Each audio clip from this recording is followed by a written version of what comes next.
Hi everybody, thank you for joining me here on Messy Girl Crafts. My name is Ashley. If you're new here, welcome in. If you are a returning subscriber, welcome home.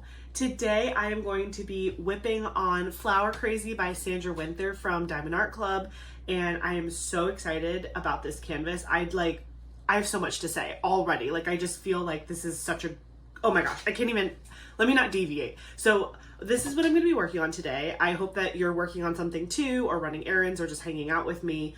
I am loving this kit. We have so much to catch up on. I have a list of things to talk with you about, but the first thing I wanted to mention before I really start getting into the kit and whipping on it was first of all, Eric bought me a coffee this morning, which was very nice of him. I got some Dunkin' Donuts, but when they made my Dunkin' Donuts, when they made my coffee, it wasn't sweet enough for me. So I was like, oh babe, do we have sweet and low downstairs? And he's like, I don't know, go check. So I went downstairs and I was looking for sweet and low. And while I was down there, I also wanted to grab a highlighter because, as you saw in my last video, I bought this book at Walmart, 2,000 Questions About Me. And I was like, oh, I can do one of them today in my whip and chat because they already know I bought the book. And I was like, I need a highlighter so that way when we pick a number, I can just highlight it in here. So I know I've already done that one. And I was like, do you have a highlighter? He was like, oh, no, I don't have one at my desk. I was like, it's okay. I'm already going down for the sweet and low.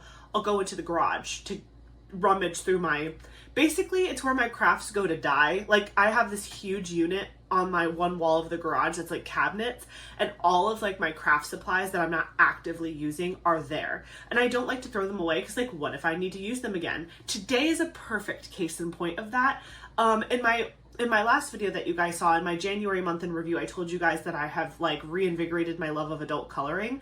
And while I was down there, I was hunting for a highlighter. I found one. I actually found several. But long story short, when you need something and you grab it, but then you just start discovering other things, and then all of a sudden an hour goes by because you've been digging in a cabinet and you're like, look at all this cool stuff I found. I basically went shopping in my craft closets downstairs. I found so much fun stuff. It literally felt like I just went to Michael's and got a haul for you guys. Look at this. I got colored pencils, erasable colored pencils, more colored pencils. I found markers. I found these markers. I don't even know what brand this is. This is oh, it's Bic, which is that pen brand. I found these. I found this old pack of Crayola Super Tips, which is great for coloring in double-sided books. I found, what else is over here? More Crayola Super Tips. More. I found this little unused pack of glitter gel pens that are scented. Okay? I found stuff for my scrapbook, which I was very excited about because you guys know I'm going to be scrapbooking my finishes that are under 12 inches big. And so look, I found all this cute scrappy paper. I found more cute scrappy paper here. Actually, it's funny enough, these two packs are from my wedding. So instead of a guest book for my wedding, we had a giant bottle, and we had people write us messages in a bottle. So they would write on this side, and they would write a little wish for us or a love note, and then they would roll it up and tie it off and stick it in this big bottle that we have. So that's really cute that I have these still. That was a fun find. I found this random pack of stickers that apparently I got on clearance. But they're just really cute stickers that I can use to add, in my scrapbook if I want to. What else did I find? Oh, I found oil pastels. Most of this stuff is from college when I was in arts, in art class. And then this is an off-brand Michael's Artist's Loft watercolor dual tip marker. But basically it looks unused. I mean, I know it's been used because I remember using them, but definitely not to the extent of them not being good anymore. Oh, and then I found my Poscas. I don't have a bunch, but I was doing a project that required a metallic Posca, and so I have this steel gray color, and then I have all of these fun colors, and they're all metallic. It's a set for metallic specifically. So yeah, I was really jazzed about finding all of this in my garage. And then I also found this really cute pencil case that I used to use in college, and it's just chock full of stuff. Look, completely brand new unused little mechanical pencils, and then just a ton of markers and pens and stuff, this is where I found the highlighter. Actually, maybe I should pick a cuter color for my highlighter. I just grabbed a yellow one, but there's a couple green ones in here. Apparently they're all green. I don't know why I had an obsession with green highlighters. Well, we'll test that one highlighter first, and then here, I'll grab a couple of the green ones so we can make sure that it's not like a dead highlighter, because these have been in here since forever. Ooh, I do love orange highlighters. I'll try that one too. Let's see. Is that all my... There's a couple more in here, but they look worse for wear, so I'm just gonna leave them. But yeah, but this is like, I could get rid of all these pens that are not working anymore, and I could like literally use this for diamond painting or traveling. This is like a perfect like pencil pouch that you can use for traveling. So I found that, and then I also found these this is basically, it's called Easy Tear Tape. It's double-sided permanent adhesive. But again, completely unused from when I was scrapbooking before. And here's my open one, which is essentially the same thing. It's like double-sided tape. But anyway, all this stuff I'll use for my, my scrapbook, and I thought that was cool. And then I also found this. This is a pencil sharpener, which I can use for my colored pencils. And then this is my favorite thing that I found. I got this for Christmas a long time ago from one of my mom's best friends. It's this cute little roll up, but it's like, it holds all of my like pencils. So when I'm traveling, it unrolls and it has like all of my colored pencils in it. And I was using this in my coloring books and stuff. So I think I'll have to test it out, but I think it could probably hold a marker as well. So like if I'm ever coloring one of my Disney pages that has a very particular like color set, I could easily put them in here and take it with me wherever I want to go. But it's so pretty. It's got like this little lace thing. And you know what's really funny is like when I got this for Christmas, I was like, I can sew this. It's just this really cute little like lacy thing with like some Velcro to keep it shut, but it has all of my colored pencils in it. Okay, the piece de resistance of what I found in my hunt, literally all I was looking for was Sweet and Low and a highlighter, and then all of this happened. The other thing that I found, so I don't know if you guys remember this. If you're an OG, you might remember this.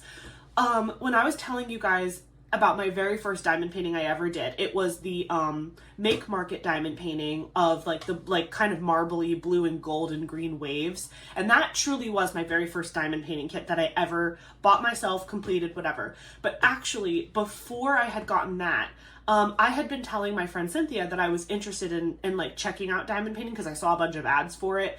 And one year for my birthday, years ago, like I honestly think like maybe right around COVID time, like early 2020, I was telling her about it, and she, for my birthday, had bought me like a little thing from Amazon. And at the time, I did not understand how it was an Amazon kit. Maybe I didn't have the rules. I don't know. But she bought me this cute little giraffe, and I was like trying it, but I didn't understand it. And so I never finished it. And I thought I had thrown it away in one of my like spring cleaning sprees. I didn't. I kept it.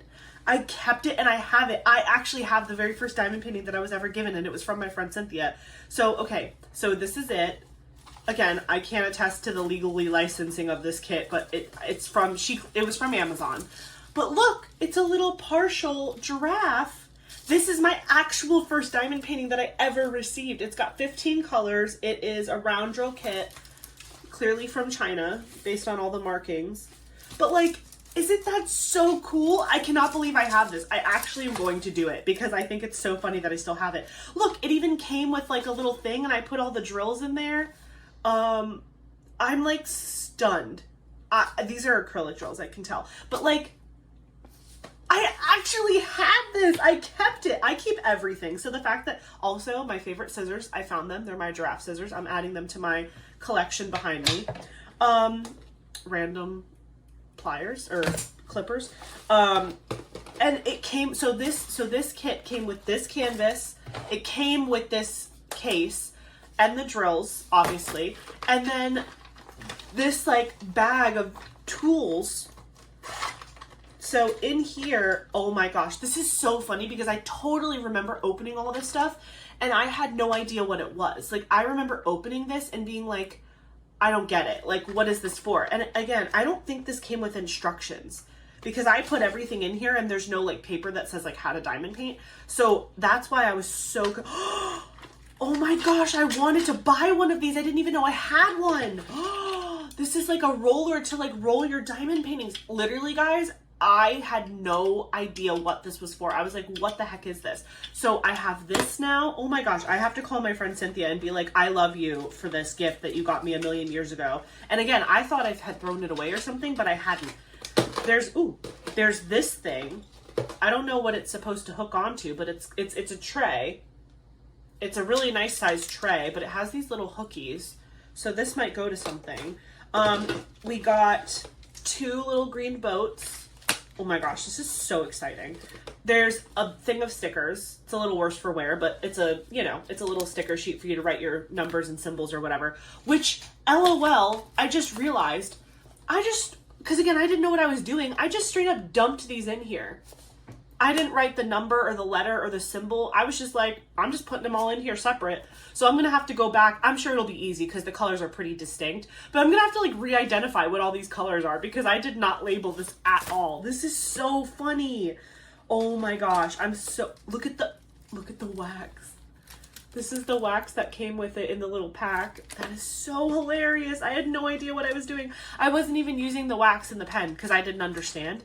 We got some tweezers. These are some they're like dull topped tweezers. We have another boat. We have all of these pink pens with some of them have the topper on it. This one is a double-sided multi-placer. I've never seen one come like this, but it's got a multi-placer on both sides. And this is not one that pops off. This is literally how this was made to be built. So this is like, you can't pull the ends off of this. This is just a thing. That is hilarious. I'm keeping that 100%. And then we have 1, 2, 3, 4. We have 4 of the little pinkies, but then they have like different bottoms. But this thing is amazing. And it all came in this like little like pouch, which I'll keep because why not? I still have no idea what this is for. Maybe you're supposed to put your pen in the little notches. It's just a tray, but it doesn't look like it broke off of anything. So I guess the pen must sit there. But isn't that so funny? I'm dying. I really thought that I had tried this, got frustrated and threw it away. Because I remember putting down like a drill, but I didn't put wax in the head of the pen because I didn't understand. I didn't know that that's how you were supposed to do it at the time. So I got like pissed and then I was like, I hate this thing. I can't do it. And I never picked up diamond painting because I didn't understand. But like, obviously now, I'm keeping this out. That's staying out. Yeah. But isn't that the funniest thing ever? This was my real first diamond painting. Real. But it was a gift from my best friend Cynthia. And I tried it. I remember I started like up here and I was just like, I don't get it. That is so funny. It's a 30 by 40, I think, according to this. I think it's a 30 by 40 centimeter, like the whole canvas, but it's a partial. You only diamond paint the giraffe. Let me see if it's still sticky. Oh, it's sticky. Oh my gosh, look, this is literally how long it took me to give up. I put 1 drill down. I put 1 drill down and I was like, I hate it.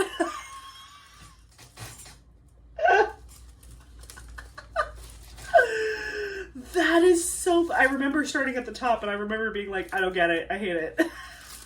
I'm so finishing this. This is amazing. Oh my gosh. And so the eyes are pictures. They're not, you don't diamond paint the eyes. So the eyes will stay like that. The eyes are not, don't have drills on them. That is funny. Okay, well, I'm going to put this away for now, but I had to show you guys how freaking funny that is. And I kept it in this like little bin in my garage because again, I can't throw anything away. And also my best friend got it for me. So I was like, obviously not going to throw it away. That is hilarious. Okay. I think this is all of the diamond painting stuff that came with it. And then, yeah, I'm going to have to label these cause I have no idea what colors these are. Oh my gosh. When I saw this in my garage, I like screamed. I was like, oh my gosh, I didn't throw it away. And Eric's like, what are you talking about? I was like, my diamond painting. He's like, why would you throw away a diamond painting? I was like, because I hated it back when I first got it, but now I love it. Oh my gosh. Best thing ever. Oh my gosh. Okay, so I went shopping in my garage. Long story short, now I have to move all of this stuff because it's on my diamond painting. But yeah, I'm gonna put all this stuff away later with all my pens. Actually, you can kind of see it behind me. This is my coloring stuff. So those are all of my like acrylic markers, and my books are down there and stuff. So that's where I keep all my coloring stuff. I'm just gonna try to delicately make a huge tower and pray it doesn't fall over. It's probably gonna bite me in the butt, but we're just gonna go with it. Maybe if I don't put small things at the bottom. This is like Jenga right now. You can't see it, I don't think, but it's Jenga. Look at all these beautiful colored pencils. I'm so excited that I have all this stuff. And like, you know what was really funny was finding the Crayola Super Tips, because literally I have a thing of Crayola Super Tips, and then I found this bag of Crayola Super Tips. So I was just like laughing to myself. I was like, clearly I've picked this hobby up and put it back down many times, which I'm sure you guys can all relate to. Like, you find a hobby, you fall in love with it, you like kind of get sick of it after a while, you let it go, then you re-find it, you get re-excited about it, but you don't remember that you already had all the supplies, so you buy all the supplies again, so you keep getting duplicates of things, and then you're like, well, it's okay, because I want it new anyway. At least that's how I am. So I'm just making a big pile over here of all this stuff. Actually, here, let me use one of these cute little pieces of scrapbook paper. Oh, but this one's pretty. I don't want to ruin it. I'll do it on this one. This one I don't like as much. I'm going to test the highlighter for our question that we're going to do. Let's see which highlighter is best. Ooh, that is really good. First one. Oh, you can barely see it. Bam! That is bright. I really do like a bright highlighter. That was the Crayola Super Tips. Okay, that one still works. That's the orange, the green, and the other green. Oh yeah, I'm going with the yellow. I mean, the orange is cute, but the yellow was like the most like good, like there's still life in it. Do you know what I'm saying? So I'm just gonna put these ones back in here, and yeah, I'm gonna put this over here. I have my highlighter, which will go with my thing. I have these random tweezer thingies I'm gonna keep over there. This can stay over here as a scrap paper for something else. This is a Posca marker. Can you guys still see? Okay, yeah, you guys can't see that mess over there. This, I'm so excited about it. I'm just gonna keep it over here for now, but actually here, let me roll it out. I did start this, what day did I start it? I started this on the 7th. So you can see I wrote the date there. I'm keeping this out because I'm using the serial number system. So this is a walking legend for me. Oh my gosh, this is gonna make doing this so much easier. I have this one that I had gotten from Amazon, and it works, it's just small. But I was thinking about getting something like this, and now I have it. I would have been so annoyed if I had actually like bit the bullet and bought this thing and then I found it later. So I'm so glad that I have that. Oh, the pencils. So yeah, this is Flower Crazy. I started it 2 days ago. It's currently Sunday, February 9th. And you can see the walking legend inside. This is the color story for this kit. So what I'm doing is all of my bottles are numbered on top, 1 through whatever, 1 through 47. And then what I do is if I'm like looking at a symbol and I'm like, okay, I need the percent sign symbol. I find the percent on here and I see that the percent is number 25, and I just pull bottle number 25 and dump it in my tray. You know, honestly, it's so easy. I am finding that this process is easier than like putting the sticker on the bottle and then trying to hunt for the bottle that has the percent sign, because this is just one little page and it has all the information I need. So if I'm like, oh, where's the K symbol? I'm just like, oh, there's the K, number 35, and then you grab the numerical order number 35, and it's working out really, really well. I could convert all of my kit up systems to this system where I just buy stickers that are numbered and then I just like do the same thing regardless of what case it's in. But for now, I'm okay with this being the only one that is this way. If I really decide that like this is just the answer, I might convert the other systems to this method. Right now with the other kit up systems that I have, I do just put the sticker straight on. Like Elizabeth Ward, I put the sticker straight on. Diamond Art Club, I just put the sticker straight on. And then my mini Elizabeth Ward, I put washi tape down and then the sticker, but I'm probably going to rip all that off when I finish that kit. Anyway, we're getting ahead of ourselves. So yeah, this is my walking legend. So this will be here so that I can just like look at the number and pull the drill I want. I wanted to show you, because I did start this a couple days ago, but you guys didn't see me pick the washi tape for this one. This is my cover minder. Isn't it so cute? It's like a little Among Us character with a flower crown. I don't know why, I just thought that this would be perfect for this kit because it's like a rainbow Among Us character and there's flowers, and this is very colorful and there's flowers, and I love this cover minder. So this is my cover minder. And then my washi tape, you probably can't see it that far away, but I grabbed it to show you. This is my washi tape for this kit. Eric picked it out. I kind of like giving Eric the choice. I like it when Eric picks my stuff. It makes it feel like more personal, but you can see it's got foil in it and little hearts, and it's got pretty flowers, and it's got kind of like a darker background. The reason that I liked this one that he picked was because this kit does have a lot of this, where is it? This color. This is like a dark brown. The actual DMC for this is 31. It's 3371. This is DMC 3371. It's like a dark chocolate brown color. And so I kind of liked that the washi tape had almost that same dark chocolate brown color in the background. Sorry if you hear our vacuum. Kovu peed on the couch again, and Eric is huffing and puffing downstairs. And luckily he caught it fast enough where it did not seep into the cushion. It was just on the cover. But we're thinking, because I took your guys' advice. We bought enzyme spray. We did all the things we did a lot of the things you guys said. But I think even though we're like washing the cover, I think it's just in the cover at this point. So we might get rid of the covers and just get a new cover for the chase, because he keeps doing it on the chase part of our couch. So we'll see if that works. That's like our next step, is to replace the cushion, the waterproof cover of the chase, and see if maybe that's the problem, that he just keeps smelling it, not in the cushion, but on the cover of the cushion. Anyways, that was a deviation. So yeah, washi tape selected, cover minder selected. In my pen that I'm going to be using, my Diamond Art Club Purple Sparkly Galaxy pen. I've just been using this pen all the time. I really love it. I love the 3 bumps. I love that it's not huge. It has my Diamond Art Club twist in end, so there's a single placer on one side, and then this is an 8 placer on this side. I have in my multi-placer Tracy's DP World putty. It's scented putty in the scent Gingerbread.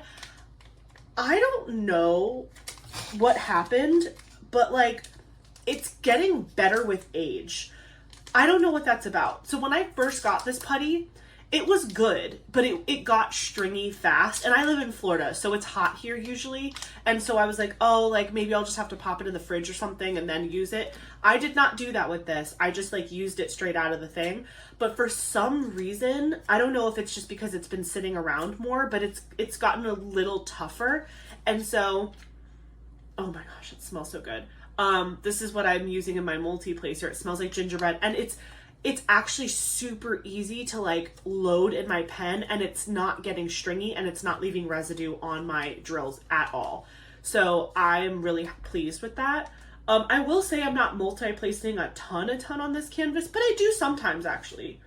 I do sometimes. You know what? I might be thinking, no, this is the canvas I'm thinking of, because I don't think I've used this putty on other canvases yet, but it's been going really, really well. I'm actually going to challenge myself to try to use my multi-placer more, for not just like the amount of drills that this picks up. So normally what I would do with a multi-placer is like, if I have an 8 multi-placer head, I'm only using my multi-placer in areas where I need to use 8 drills. But I think I want to try to get better at like using my multi-placer more often. So even though it's an 8 placer, I can pick up 4 drills in a row, 5 drills in a row. So I'm going to try to do that a little bit more. So if you see me using my multi-placer a lot more today, it's because I'm practicing with like that efficiency of just like using my multi-placer in more places than, because it's like, I don't want to have 15 pens on my desk and being like, oh, I need my 5 placer, grabs pen, places. Oh, I need a 4 placer, grabs pen. You know what I mean? Like that just doesn't seem efficient. So I've been feeling a lot more comfortable with this 8 placer. So I'm going to see if I can get comfortable using my 8 placer for smaller amounts of drills. And then I have my single placer on the other side, and this just has Diamond Art Club heart wax in it. So I have this pad of heart wax that's been stabbed to death.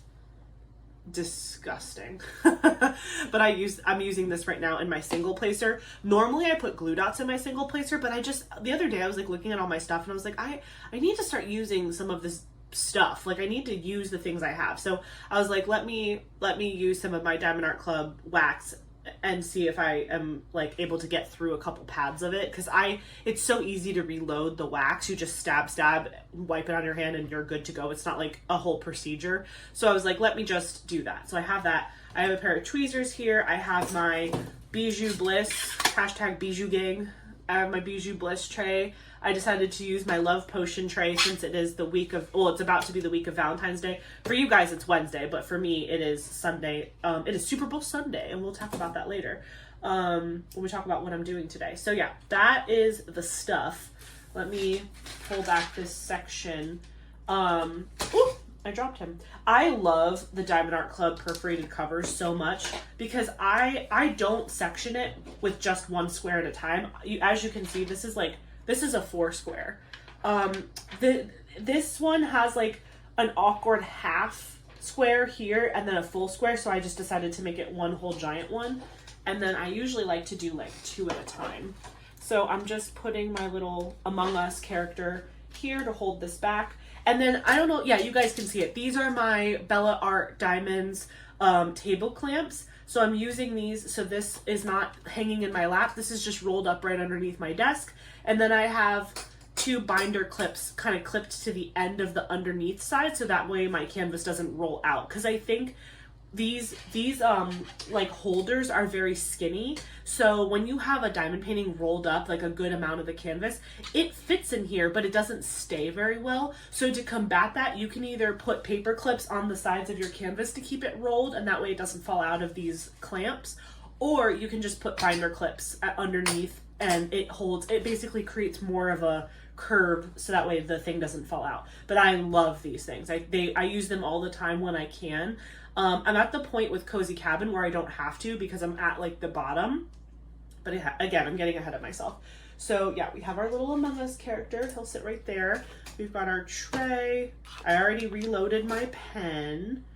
And yeah, let's grab our first color. So the way I've been tackling this canvas is I've been doing the line work first. So I'll take that, it was what, 3371. I'll take that dark chocolate brown color and I'll do all of the outlining first, and then I'll go back in and kind of color it in with whatever color I need to do. It has been so much fun doing this canvas. The drills are placing so incredibly straight, and the ABs, this yellow AB is like, it's amazing. It's so good. And honestly, like, I don't know what it is. Like, I don't know if like my previous experience was, because I'm Cozy Cabin, I got it on a restock, but that was like last year. So it could be that the drills were a mix of old and new, and maybe that's why there's still a little bit of gapping. But this is probably the newest canvas that I'm working on. And that's not true. Angel of Justice will be the newest canvas I'm working on, but I haven't laid drills down on that one yet. Okay, I'm gonna do the letter S, which is 20. So I just need to grab 20. See how easy that was? And then I just dump it in. The reason why I'm really happy with this system too is eventually I want to do like, and you guys know this, I eventually want to do a J-Wall kit, a Josephine Wall diamond painting. And those kits are notorious for having like over 200 colors from some companies. And so I'm really wanting to see if this system works for larger canvases, because if it does, I could easily see myself having like a walking legend for like a 200 plus color kit. And then that way I just have to find the symbol here on a small piece of paper, and then I go grab the number that I need. I just think that that's going to just be so much easier than me hunting and pecking for one of 200 and trying to figure out if my symbols match up or whatever. So I think it's gonna work out really, really well. I think maybe I'll use, I don't know. This only has 120 bottles in it. This is the 2 levels right here. I just popped them out of my travel case so I could just have it out and about. But I think I would probably have to get a bigger storage system for for a Josephine Wall, because that's like a huge canvas. But we'll see. So let me, before I really get going, I have notes. I really do have notes because every time we come together, these videos are so long because so much happens in a week and I'm like, I have to tell them about this and this. So the first thing I wanted to address was Miss Michaela, my dear friend Michaela from Michaela Renee. She recently did a DP tag video where she talked about her diamond painting backstory and then 5 reasons why she loves diamond painting, and she tagged me amongst some other creators, and so I definitely wanted to do that tag. So let me actually move that here. Okay, it's just so I can refer to it when I want to. Okay, so some of you might know my diamond painting backstory, but others might not. I kind of just shared a little bit of it when I was talking about that Amazon kit, but basically my diamond painting backstory is that, you know, back in 2020 when COVID started, everybody was, you know, locked up in the house, not really able to do anything fun. And so a lot of people started crafting and doing other things. Me personally, I did take that time to do a lot of crafting, but I was actually doing more like bath and body products. I started an Etsy shop. I was trying to start a side hustle. Like I wanted to, because I've always wanted to have my own business. Like that's just always been something that I've been intrigued by. Specifically like a crafting business, because I love crafting and I love entrepreneurship and I love being my own boss. So I decided in 2020 that I was going to start an Etsy shop and that I was going to make sugar scrubs and soap and bath and body products. And I was super into it. And I did pretty okay. Like I made a lot of sales, and it was a good time. But then when we came back out of COVID and my job just started like ramping up and there was just a lot going on, I didn't have time for it anymore. Like I didn't want to have to come home from my job and do another job. Do you know what I'm saying? Like it was fine when it was my only thing that I was really focusing on. But once work came back in full swing and they started making us go back into the office more often, it just became too much. It was like I had a 9 to 5 and then a 5 to 9. So it kind of dwindled away. I was also doing a lot of sewing at the time. So I know like during 2020, there was a huge shortage of face masks. So I actually went to Joann Fabrics and they were giving away free fabric to people to make their own masks. So I would go and get just like a bunch of fabric for free and I would sew masks for people, and I would only ask for donations so that I could continue to buy more fabric and materials to make the masks. As you know, you need the fabric, you need the thread, you need the elastic that goes behind the ears. And then because I work for a college of nursing, so I got the idea not only to make masks, but I was also making the headbands with the buttons so that way it wasn't hurting your ears. So I was doing a whole lot of sewing back in 2020. But anyways, that's a deviation from diamond painting. So again, 2020, I'm doing like bath and body products. I'm doing a lot of sewing. I was sewing, I was also like quilting. I was quilting and making blankets, like t-shirt quilts. And that was part of my Etsy business as well. I made a ton of t-shirt blankets and stuff, and that was really, really fun. But again, super time consuming, physically exhausting. But anyway, so at the time, you know, because crafting was very much like in the forefront of a lot of people's minds because everybody had all this extra time, I was just getting a ton of ads for like all different sorts of crafts. And I had gotten a bunch of ads for diamond painting. I think it was actually specifically, if I had to recall, I feel like it was Paint Gem. I feel like Paint Gem was the ads that I was getting, if I can remember correctly. But again, I didn't know at the time I didn't know what a mini was versus a big canvas versus a whatever. So I was getting a bunch of ads, and I was like intrigued by it, but I saw the price and I was like, I don't know that I want to commit to like a $40 something if I'm not sure. And at the time I was like, is this, because you know Facebook ads sometimes can look like fishy, and so I was like, I don't even know if this is like a real legit company, or I don't even know what this is. So I told my best friend Cynthia, I was like, hey, like she knew about my Etsy shop and all that, but I was like, this is what I've also seen and I kind of want to try it, but I haven't like committed to it yet. I haven't bought anything for it. And she was like, okay, bet. So then for my birthday that year, I believe it was my birthday during COVID, she had gotten me that giraffe, right? And again, I put a couple drills down on it, and I was like, or one, you saw I put one drill down. I probably put more than one, and I just got frustrated and picked it off. but I put a couple drills down on that kit, and I was just like, I don't get it. Like, why, how am I supposed to pick up the diamonds? Do I pick them up with my fingers? And then I saw the thing and I was like, how do they stick to the single placer? I was so confused. And like, normally I feel like I'm pretty good at crafts. Like, I understand it at least. Like, I might not be my first try might not be perfect, but typically I feel like I have critical thinking skills and I can figure stuff out pretty fast. I just didn't understand it at all. And, you know, it was an Amazon kit. And at the time I knew nothing about, you know, anything related to like legally licensing or artists being paid for the work. That could very well be a stock image and it's not stolen art. Not everything that doesn't list an artist is stolen art. But, you know, it's safer to purchase from companies who do list their artists and on their canvases, because then at least you know, like, okay, something's going on here. There's a copyright, there's a trademark, there's something indicating that the artist is aware that this artwork is being used. But anyways, so I didn't know about any of that. So I just had this like Amazon kit that my friend got me, and she got me all this, you saw, she got me all of the utensils and the stuff. She didn't know about it either. So she just bought whatever Amazon was like, yeah, this is what you use for diamond painting. So she got me a whole kit, and I felt so guilty because I was like, oh, I don't like it. Granted, it was like an Amazon kit and it was for my birthday, and she knew that I hadn't done it yet and I wanted to try it out. But like, I was like not into it because it wasn't I didn't understand it and I didn't have a great experience. So I was like, you know what, forget it.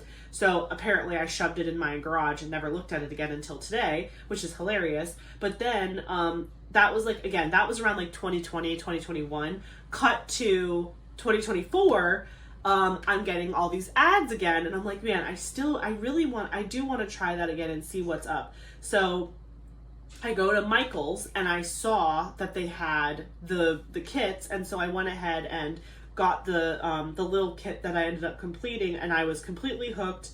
And then because, you know, once you start looking for like if you start searching a word, it starts showing up in all of your ads and your searches and stuff because of Google. And so I started getting a ton of diamond painting ads after I was like searching for diamond painting content and stuff. And that's how I found Diamond Art Club. I found it really, really fast. Actually, the first company that I think when I was just like getting ads, it was for Painting with Diamonds, which is a different diamond painting company. And I saw some ads for that. But then when I actually started watching YouTube, like while I was trying to figure out if I liked diamond painting or not, I found that this whole community. And when I found the community, I saw a lot of people trying paint with diamonds, and like a lot of people were reporting not a great experience. So I didn't end up going with them in the beginning. I think it might be still fun one day to try one of their diamond paintings, just because, you know, companies improve over time. And if they are legally licensing their artwork, I think it's worth to give it a shot. I don't know that I'll get a giant kit to try it out, but I could see myself getting something small just to try it for myself and see if I agree with everybody's opinion of the quality of those kits. But anyways, I saw a bunch of people saying they weren't really into it, so I was like, okay, maybe I won't try that one right away. But then I found Diamond Art Club, and the rest was history. So that is my diamond painting backstory. The 5 reasons why I love diamond painting. So the first reason, hold on, let me grab my next color first. I want the letter N, which is 19.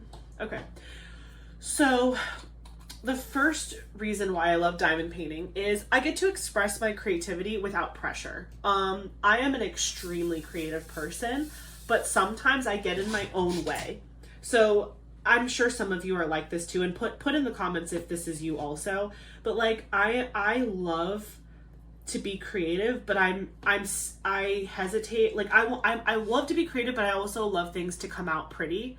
Or I don't want to say perfect, because I don't think I'm necessarily a perfectionist. Like if I'm doing something and something messes up, like it bums me out a little bit, but it's not going to stop me from continuing. But like if I have to, like, let's say I'm going to draw, right? Like I'm going to draw something. I have to pull an idea out of my mind and put it on the paper. There's no guide. There's no walls. There's no boundaries to your creativity, right? But then I'm like, I get like hesitant to even put pen to paper or to start a project because I have anxiety about, well, what if it doesn't turn out good, or what if I mess it up? Like I'm the girl who like colors out of the lines, and I want to throw the whole paper away because I'm like, oh, I have to start over. So I love that with diamond painting. It's really hard to mess it up, guys. Like it's incredibly hard to mess this up. As long as you are, you know, putting the right colors in the right places, and you're you know, like kitting up appropriately, like, yeah, things can happen, right? Like, you can spill your drills. You can accidentally pour 2 colors in the tray. There are ways that you can mess up while diamond painting, but it's not like if you just do the canvas, it's pre-planned. It's made to look beautiful no matter what. And the higher quality of materials that you're using, the even more beautiful it's gonna look. And it's already mapped out for you. So like, I get to feel like I'm being super creative right now, but I'm guaranteed a beautiful outcome regardless of like my process. And obviously, like, you can get really creative and you can like add enhancement drills and freestyle, and like there's ways that you can kind of remove the barriers for yourself, but I like the barriers. I like, you know how in bowling where you put up the bumpers? I like the bumpers. The bumpers make me happy. Specifically for this craft, I still think it's important to challenge yourself as a creative, and I think you always do have to do things that scare you and make you nervous, because that's how you grow and learn. You know, staying in the boundaries of your life is never going to really, if you do the same thing every day, you're never going to grow. So I think that, you know, I like to take risks in other spaces, but this is like my comfort zone now, like doing like diamond painting and watching a video, listening to a book, doing whatever. Like, this is my happy place, and I just know that I'm going to get a beautiful result every time. And that is just super nice. So yeah, number one, I get to express my creativity without pressure of the perfection of the outcome, because I feel like that's already guaranteed for me. So I just have to diamond paint and it's going to look amazing. Number two is the community. I know Michaela said this, and honestly, I bet you anyone who does this tag is going to say this.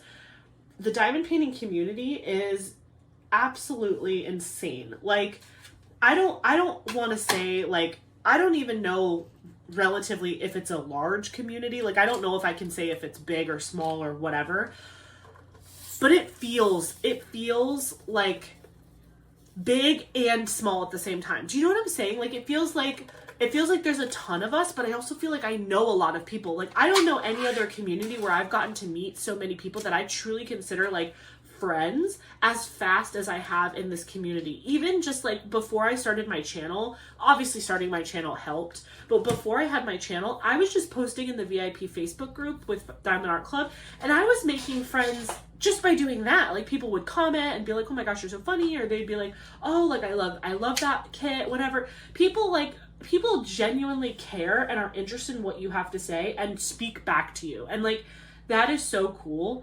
I'm looking for the number 3, which is 10. Okay. Oh my gosh, there's so few drills of this color.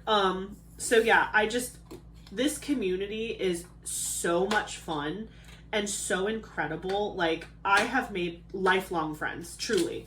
And then honestly, when I started my channel, it got even better. Like, then I really got to meet you guys and make friends with you guys and just like laugh with you guys and share. And again, I'm telling you guys about my real life, my real everyday life, and like the fact that you all, you know, I was able to share Eric on the channel. I've been able to share my family, my friends, like I was kind of scared at first that like nobody was going to care, first of all, but then worse than not caring, people were going to be mean. And because the internet can be a mean place, it really can. And I was lucky enough to grow up in like the 90s where internet was not something that everybody had. And so, yeah, there were mean people back then, but they were at least mean to your face. Now, like, people just write these awful things on the internet. And I was terrified that like I was going to receive that. And again, like, everybody gets it every once in a while, but like overall, this community has been so welcoming and kind to me, and I was not ready for that. I was like, oh, they're going to be like, who is this new girl on the block? She thinks she's a YouTuber. Like, I don't know. You know, that negative self-talk? Like, that's what I told myself. I was like, oh, I'm going to have to like prove myself to these people because they're going to be like, who the heck is she? Who does she think she is? Blah, blah, blah. No, everybody was like, oh my gosh, welcome, we love you, like, keep making your videos, we love your personality, like, blah, blah, blah, we love your 3-hour whipping chats. So, like, that has been so encouraging. And again, I've made some incredible friends.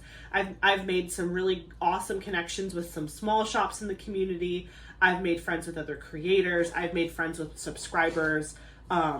It's just incredible. This community is so great, and I look forward to continuing to make friends throughout my experience diamond painting. Ooh. I got so lucky there. Literally none of them fell on the floor. They all just like the like handful of drills fell like into the fold of my shirt. Woo, that could have been bad. I mean, because there's not that many of this color. So, what was this? This was 10, which was 3. I think I'm done with the 3s. Yes, there's not that much of this one. So, okay. So yeah, love the community. Definitely a reason why I love diamond painting. So that was number 2. Number 3, it combines a few of my favorite things: organization, fine art, collecting, and glitter. That's what I wrote. And that is the truth. Yeah. So organization, fine art, collecting, and glitter. I mean, that's like me in a nutshell. So I love organizing things. Like I've told you guys before, if I could get paid every day to like kit up for people, I would do it. I would do it in a heartbeat if I could make a livable wage kitting up and organizing people's stuff. I would come to people's houses and organize their stash for them. I would make a spreadsheet for them. I would make a color-coded system. You know those girls, what's their name? The Home Edit, I think they're called. They have a book. They've done a Netflix special. I am literally the home edit for diamond painting. I would love to come to someone's like house and like beautify their stash, make it clear so it's easy to pull from, kit everything up for them, organize their craft supplies. Like that would bring me so much joy to do, like as a full-time job, but like that's not realistic. Number 11. So yeah, I love the organization aspect of crafting. I always have. Like I've loved that even before I found diamond painting. I just love organizing my supplies and making everything accessible, which is why, honestly, that's why I was able to find all of these things that I showed you earlier in the video, because I was down there looking for a highlighter, and I have a drawer that has all of my like writing utensils, like pens, markers, pencils, whatever. And that's when I rediscovered all of those like coloring supplies, is because they were in that drawer with the highlighters. So even though I have a lot of stuff, I do truly try to keep it super organized, because it's fun for me to organize stuff. I haven't done it yet, but I really do need to like take a week off of work at some point when it's less busy and I can like train a new person and stuff. But I need to like take a week off of work and just like completely like gut my garage and start over and just put it all back nicely, because it at some point, like, you know, you spend time organizing a space, but then you like just get busy. So whenever you go to put stuff away, you like don't put it back in its home, you put it near its home, and then you just start just throwing things in there, and then it starts to look ugly. So you're like, you know what? I don't even care. It doesn't even matter where I stick this, because it's all a hot mess. And then it just piles and piles and piles. And so I need to take some time at some point. Maybe I'll do it over the summer and just completely like gut my garage, open the garage door, blow out all of the dust bunnies, and just like reorganize everything. Oh my gosh, every color that I've been picking has like a couple of drills, and then I have to change my color. It is, so it's, this kit is like, there is confetti, but it's not super bad. Like it's like a medium confetti kit. There are some areas where there's color blocking, like this spot here. This is going to be a lot of like color blocking because there's only 3 different symbols here. And this is going to be a little bit of color blocking, but when you get towards like the middle of the flowers, that's where it starts to get confetti-ish. But anyway, so that's organization, fine art. So I'm a big fan of fine art, and I do consider all of this to be fine art. The artist's work that we are diamond painting on top of, this is art. Like this picture of this flower crazy girl is fine art to me. And so the fact that I'm getting to, and that's part of it too, is like fine art collecting. Like I love art, period. I studied art in college as part of my like schooling. It wasn't my major, but I minored in ceramics. If you guys, I think I've talked about that on my channel before. But sorry, I was just fixing my screen. It's something that I've always been extremely interested in. To be honest, I've even considered doing like because I get to actually get some classes for free because I work at a university. I get to go to school for free for a certain number of credits each semester. I've thought about re-enrolling in a art history course because I think it's incredibly fascinating. I've thought about that. It's just that, like, again, timing is everything. But I love fine art. I love learning about it. I love to go to museums and galleries, and I love it. And so the fact that this craft is combining fine art with like collecting fine art as well, and then you get to do like, you get to be a creative on top of it. This is like the perfect craft for me. Like, I honestly don't think I could ever get sick of it. I know that people are like, oh my gosh, like your stash is huge, whatever. I feel like I'm collecting fine art. Like, I really do feel that way. I know it's a kit, I know it's a craft, I know it's a project, but I really feel like I'm collecting someone's beautiful artwork. Like, you know, I've always loved the idea of my house feeling like a gallery, right? Like, I love the idea of like filling my walls with beautiful art, and someone comes over and they're just like, they feel like they're walking through a tiny studio. That's like what I want my house to feel like. I want my house to feel like there's just beauty on the walls. Do you know what I'm saying? And so the fact that like because this craft involves like a diamond painter, like putting their stamp, not to, you know, stamp, whatever, but like they get to put their stamp on it and like really make it their own. That just is even more exciting to me. Like, I love the idea of someone coming to my house and being like, oh my gosh, like look at all this beautiful artwork. Wait, why is it sparkly? And then I'm like, yeah, like this is, you know, Starry Night by Vincent van Gogh, but I diamond painted on top of it. They're gonna be like, what? You know, I haven't done that one yet, but I'm just saying, like, you know, I love the thought of somebody coming over and just being able to enjoy the artwork that I enjoy. Because again, I'm buying art that like obviously I like, but then on top of that, I get to say that I was a part of it. Oh my gosh, forget about it. And then like, obviously it's combining all of those wonderful things that I love with like sparkly, glittery wonderfulness. And how is that ever bad, right? Like, it's such a pretty craft. There are so many crafts that I've done in my life where it does not start pretty, right? The end result is pretty, but the process is not pretty. And the fact that like I'm literally placing little jeweled crystalled diamonds on a little glued canvas, and I get to see it come together. Like, it's already beautiful. Just the canvas without drills on it is beautiful. I'm just enhancing the artwork by putting these little delightful drills on it. So yeah, so that's is that number 3 or 4? 1, 2. Yeah, 3. Combines a few of my favorite things: organization, fine art, collecting, and glitter. That's why I love diamond painting, is it's combining all of those favorite things. Number 4 is it lets my mind wander. I come up with my best ideas while diamond painting. That is true. When I'm diamond painting and I'm not like filming a video, obviously, because I'm talking to you guys and I'm thinking about you guys right now. But when I'm just like vibing and I'm diamond painting or whatever, my mind is just, I'm in outer space, 100%. Like, I'm thinking about like anything and everything. My stream of consciousness would like make you dizzy, to be honest. Like it just, my mind just goes everywhere. But that, it really is when I become the most creative, like, and I get the best ideas. I actually get a lot of really good ideas when I'm like, if I pop on a show, like if I have a show on my computer and I'm just kind of like half, like I'm listening, but I'm like half watching it, which is again what a lot of people do when they're watching diamond painting content, which is fine. That is like, I'll be listening to somebody else talk about their life or their story or what they're doing, and then it'll trigger something in my mind. It'll make me think of something that happened to me or a personal whatever, or an idea will strike. Like, somebody will say something and I'll be like, oh my gosh, that would be such a good idea for a video if I did blah blah blah blah blah. So I always keep pen and paper near me, or I have a running Word document up. This is where all of my notes for these like videos that I do, I keep them in a Word document, but it's just like a running document with all of my like brain thoughts, like just like word vomit on a page.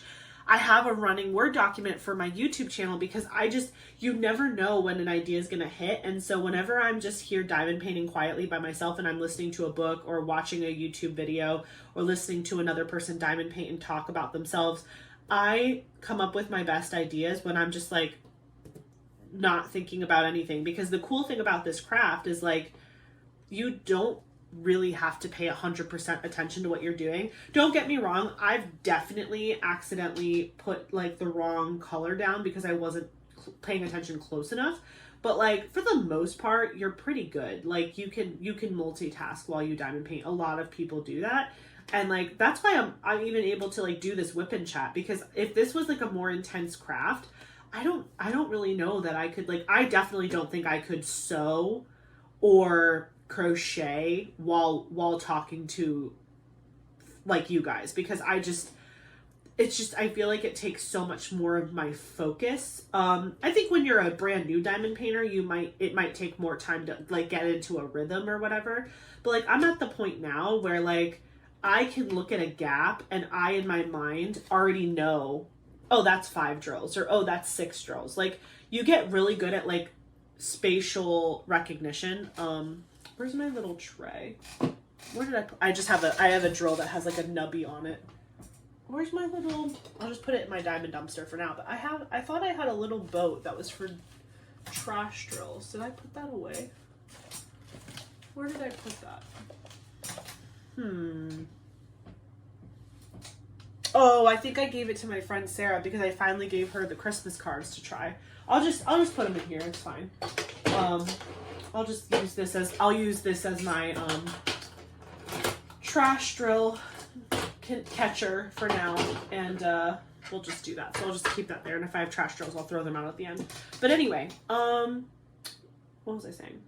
Oh yeah, like spatial recognition. Yeah, like I can look at a gap on a canvas and be like, that's 6 drills. Like, and it's just happening automatically in my head because I've just been doing it every day for so long that it's just like second nature to me. Same thing, like I don't have to count like 1, 2, 3, 4, 5, 6. Like I just know that, okay, that's 6 drills. It's just like it's something that you develop over time. And I think that, again, a lot of you guys who have been diamond painting way longer than me probably also like get that. It's like after a while you can diamond paint and have like a full-blown conversation with somebody and not, not have like big mess ups, like significant problems where it's like, oh, I've really jacked this up in some sort of way. It's funny because like when I first started diamond painting on the weekends at my friend's house, they were like, oh, are you not gonna like do stuff with us? And I was like, no, I am. This is just what my hands are gonna be doing. And they were like, what? And then after a couple times of us like playing games together while I was diamond painting, they were like, wow, how can you have like full-blown conversations with us while like and I'm just like, it's just second nature. It just becomes second nature to put drills down and like visually, it's like you are counting but you're not counting. Again, it's spatial recognition more than it's math. It's just, you're just like, I know how big this multiplacer head is, so if I hold the multiplacer next to an opening, I'm like, okay, that's 8 drills, stamp. You know what I mean? Like, I think you guys get it. But yeah, really the only time I have to stop what I'm doing is if I'm getting another color, because I feel like I will accidentally grab the wrong one if I'm not careful. Oops. I moved those drills over too hard and they went flying. Please hold. There's where one of them went. Where'd the other one go? That happens sometimes. Like I'll go to put something down and then like, pff, and it'll like fly. It ran away. So I'm just going to grab another one. Okay. So what was the last thing? Oh, so the, reason number 5 why I love diamond painting. I can enjoy multiple hobbies at once, like listening to books, music, or watching something. I have always been someone who's been interested in a ton of different crafts, and it's hard to balance that when you want to do everything all the time. You know what I mean? Like when you're just like, I want to color, and I want to listen to a book, and I want to, go on a hike, and I want to da-da-da. Like there's so many hobbies that, again, like sewing and crocheting and other things, like again, some people might be able to multitask, but this is really the one craft that I found where I can really do like multiple things at once, and I feel like confident about doing that. And I don't feel like I'm missing anything or I'm messing up so much that like I'm upset about it, but I just love that I can be diamond painting and listening to a book or music or watching a show or a movie. I'm going to be doing that later on tonight. Tonight's the Super Bowl. And so right now it's like 1 o'clock. So once I'm done with this whip and chat, I'm going to go downstairs and set this up there. So that way I can diamond paint while I watch the Super Bowl. We'll see. I don't know if, okay, this is a side tangent, but if I can finish this section, or sorry, this row before 6:30 when it starts at 6:30 Eastern, I might bring Angel of Justice downstairs to start that. Because what my plan is to do one row at a time for each canvas and then switch. That way I'm making similar progress on all of them. So like I finished earlier this week, I finished the row that I was working on for Cozy Cabin. So I only have one row left of Cozy Cabin, which is very exciting. And then I switched over to this, and I started this on Friday. So I've gotten this far only since Friday, and it's only Sunday. So this one's going really fast because I'm really, really enjoying it. And it's small. It's a smaller canvas. It's not small, but it's smaller than what I was working on. So if I can finish this row here, then I can flip over to Angel of Justice, and I can start doing a row of that one. But we'll see. I'm not going to rush it, like, because this square is untouched, but this one I feel like I'll definitely get done in this whip and chat, or get very close, because like I've already done all the outlining, and that's what takes the most amount of time on this canvas, is doing all of that outlining. So yeah, so those are my 5, that's my diamond painting backstory, and those are the 5 reasons why I love diamond painting. Again, reasons why I love diamond painting. I get to express my creativity without pressure. I love the community. It combines a few of my favorite things like organization, fine art, collecting, and glitter. It lets my mind wander. I come up with my best ideas while diamond painting, and then I can enjoy multiple hobbies at once, like listening to books, music, or watching something on TV or YouTube or whatever. So those are my 5 reasons. Michaela, thank you so much for tagging me in this. It was really fun to kind of go down memory lane, even though for me it wasn't that long ago. I started diamond painting in August of 2024, and I fell head over heels and haven't looked back since. But it was fun to reminisce on, you know, my backstory of diamond painting. And it was just so poetic that I found that giraffe diamond painting today before filming this video, because I was like, this is going to be perfect because I'm going to be talking about my diamond painting backstory, and this is a part of it, and I get to show it to them because I couldn't find it before, and I thought I had thrown it away, but I didn't. So yeah, thank you so much, Michaela, for tagging me in this, in your video. It was really fun to do. I am going to tag the 2 girls that I talked about in my last video. I would love to hear the diamond painting backstory and 5 reasons why you love diamond painting from Nicole from Shire Shenanigans and Lori from Lori's Little Designs and Crafts. So I'm tagging both of you girls. Feel free to do this diamond painting tag and put it in a whip and chat, or make it its own video like Michaela did, or whatever. Or if you don't want to do it, you don't have to do it either, you know, no pressure. But also, if you have a channel and you would like to do this tag, please feel free. If I didn't say your names, do it anyway. If you're watching this video, I'm tagging you too. Those are just 2 channels, and I've been really obsessed with watching Nicole and Lori, so I would really love to hear about their diamond painting backstories and why they love diamond painting. But if I didn't, just because I didn't mention you doesn't mean I don't want to hear it also. So please, if you have a channel, go ahead and make the video too. I would love to see it. Tag me in your video if you do make it, so I can go watch it. And then for my subscribers who don't have a channel, put it in the comments. What are your 5 reasons for loving diamond painting? You don't have to write your whole diamond painting backstory if you don't want to write a novel. That's fine, I get it. But maybe just like, maybe your top reason why you love diamond painting, or if you feel like putting your top 5 reasons why you love diamond painting. I would love to hear that from you guys too. So yeah, thanks again, Michaela, for tagging me. That was really fun to do. The next thing I wanted to chat with you about is just like diamond painting updates and news and stuff. So as you saw in my last video, I did buy the Forever Young tray system. So I'm really excited to use that eventually. Probably not yet. I mean, I could kit up my paint gems, my space paint gems. I could just kit them up now. That way it's already ready for March. I definitely will be kitting it up before March begins, because I want to be able to start like on March 1, just like getting in there and starting my canvases. But I'm definitely gonna kit them up in February, so that way it's ready to go. I just don't know. I don't know that I need to do that right this second. I mean, we just finished the first week of February, so it's not like we're that close to March. Although I will say I am so excited for the event. I hope you guys are too. Let me know in the comments if you're participating, and if you are participating, which mini canvases are you going to be working on? Just as a quick recap for the rules, you only have to finish 6 mini canvases that are part of a mini diamond painting set to be entered for grand prizes.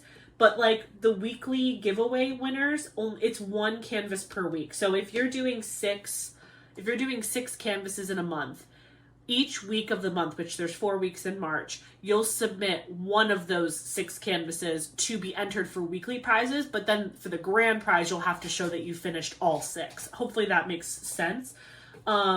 There is a announcement video that I created, as well as my other co-hosts. I'm co-hosting the event with Michaela from Michaela Renee, Courtney from Diamonds Are a Girl's Best Friend, and Kara, the principal painter.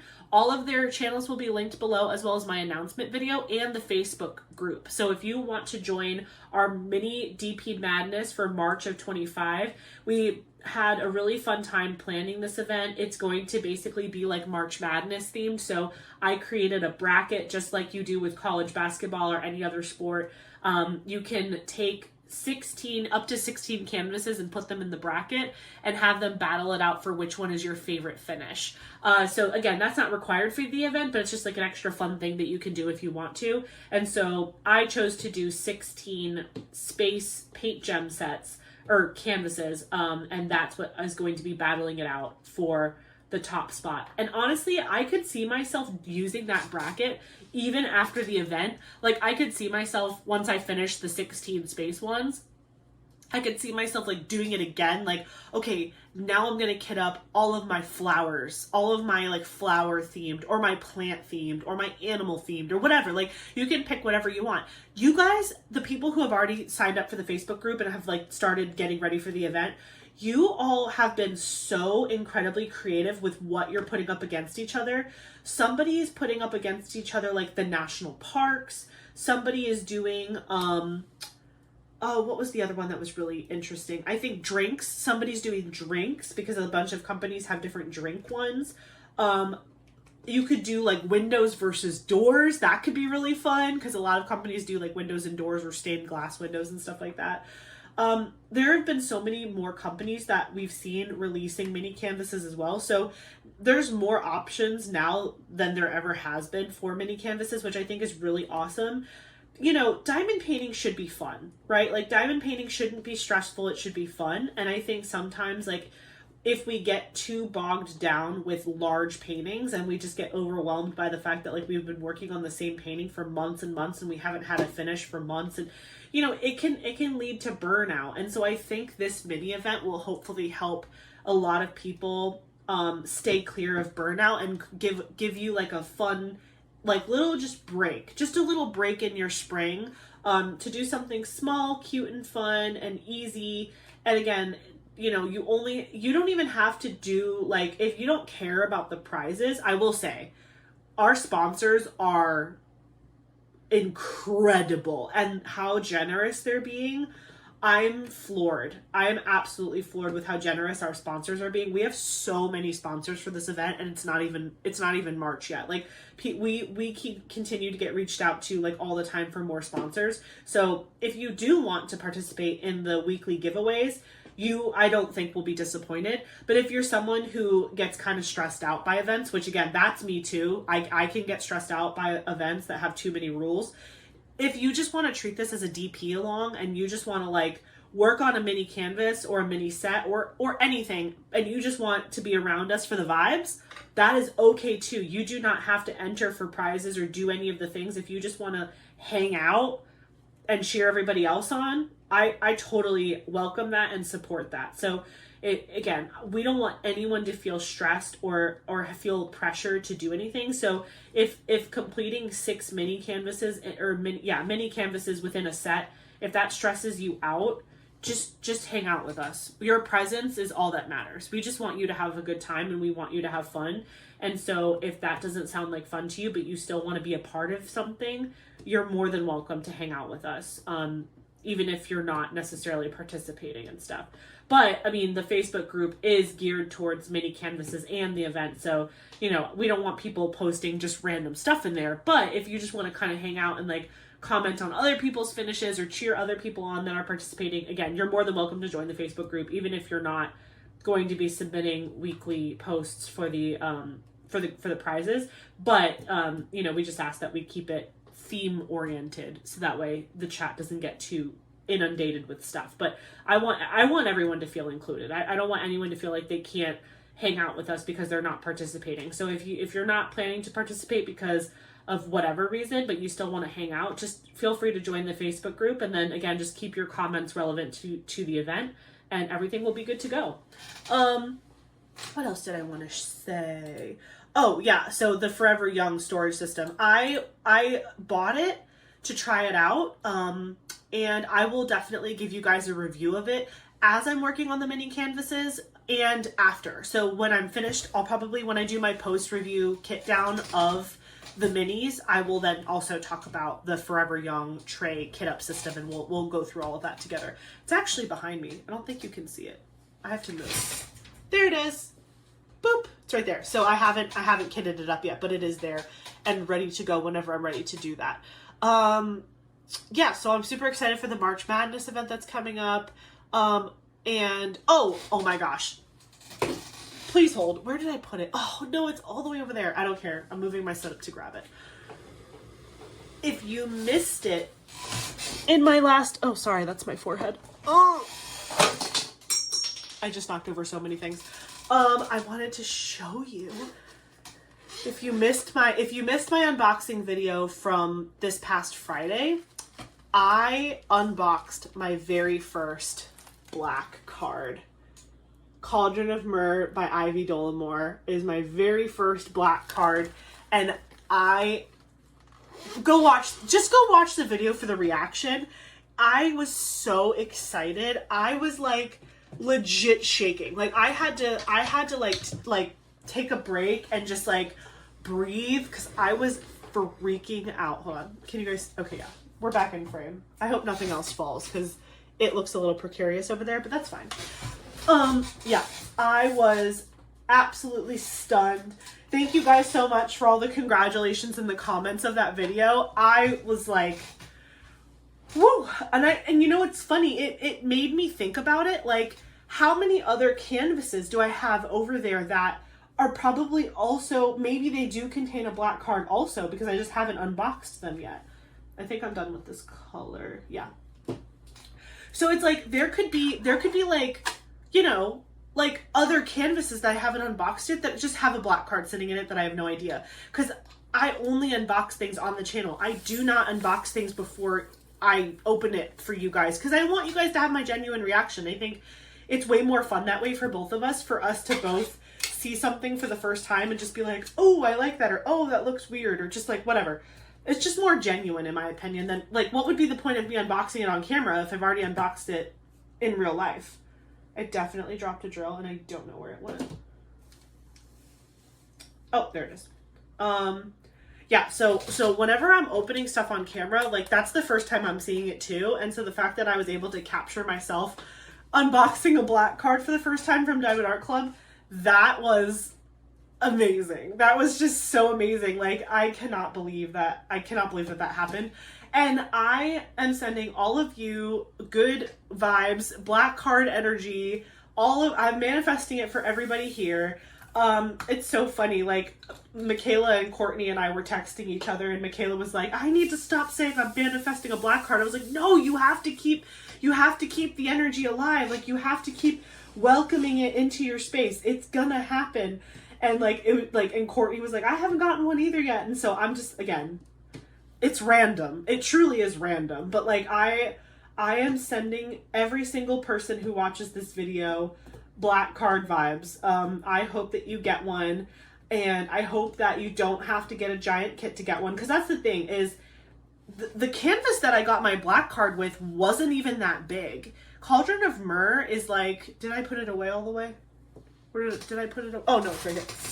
I think the size is on here. Let me see. Cauldron of Myrrh It's a 22 by 29 inch or a 56 centimeter by a 74 centimeter. That is like a really good size diamond painting, but it's not like, you know, Plant Delivery or Under the Stairs or Becca Tyndall. Like, it's not huge. That's a normal size diamond painting, and I just happened to get a black card. It is completely random. Now, Diamond Art Club did say that the larger the painting, the more likely it is for you to get a more rare card, but it's not a guarantee. It's not. It's just a percentages thing. So more often people will unbox like a gold card or a silver card in a larger diamond painting than in a tinier diamond painting. But to prove my own point, I unboxed the small little diamonds, what was it? Eeyore. It was the Eeyore kit. And I got a silver. And that's like the smallest painting ever. And it's a silver card. And that's like the third rarest. So it really is random, guys. Don't be discouraged if you're someone who just doesn't buy big diamond paintings. It's less likely that it will happen, but it's still possible. And so I'm clinging to the you know, the hoping and wishing and the positive vibes. I'm sending it to all of you, and I hope that every single person who watches this video gets to open a black card, because I think that it's just an incredible experience, and I want it for all of you too. You know what's so funny is, like, everyone's so hyped up about these black cards, but like you're never, like, you're not gonna find them fast enough for them to be worth it. Do you know what I'm saying? Like, with the Treasure Quest reward system, you're more likely to accumulate the other rare cards, like the golds and the silvers and the bronzes. You're more likely to accumulate however many of those that you need to unlock a reward faster than if you had a black card. Actually, you know what? I'm curious. Let me look on the Diamond Art Club website. Let me go to Diamond Art Club. I'm just gonna look. Can I just search it right here? Redeem. Oops, redeem. Let me see if it just comes up. No, maybe if I just Google diamondartclub.com/redeem.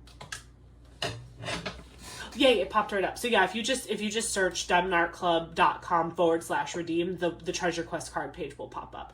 So, okay. So for a bronze, for a $50 gift card, you need 5 bronze, 3 silver, 1 gold, or 2 black. Okay. Who's going to use their 2 black cards for a $50 gift card? $75 gift card is 5 bronze, 4 silver, 2 gold, or 3 black. $100 gift card is 5 bronze, 5 silver, 3 gold, or 4 black. $200 gift card is 5 bronze, 6 silver, 4 gold, or 5 black. And then to get a custom kit, size and shape of your choice, which is up to a $400 value, you need 5 bronze, 6 silver, 6 gold, or 6 black. I don't think I have enough gold for a custom. I think I do have enough gold for a $200 gift card. Let's see, I have 1. I definitely have enough bronze and silver. 1 gold. Let's see.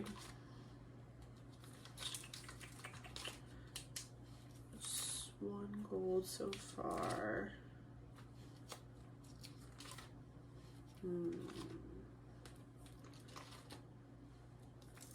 Still only 1 gold, ton of silver, 2 gold. Let's see. 2 gold, 2 gold, 2. I thought I had more than 2 golds. I might have missed. I feel like I have more than 2 golds. Hold on. So I have Sisters of Fate is a gold. That's 1. That's 1 gold. Sisters of Fate. Oh, Mermaid Tea Time. That's 2 gold. I think I missed that the first time. Mermaid Tea Time is a gold. That's 2. Just looking at the borders to confirm, because I can tell the difference between the cards with the borders. Because the gold cards have diamonds in the corners, whereas the bronze card has just like line artwork.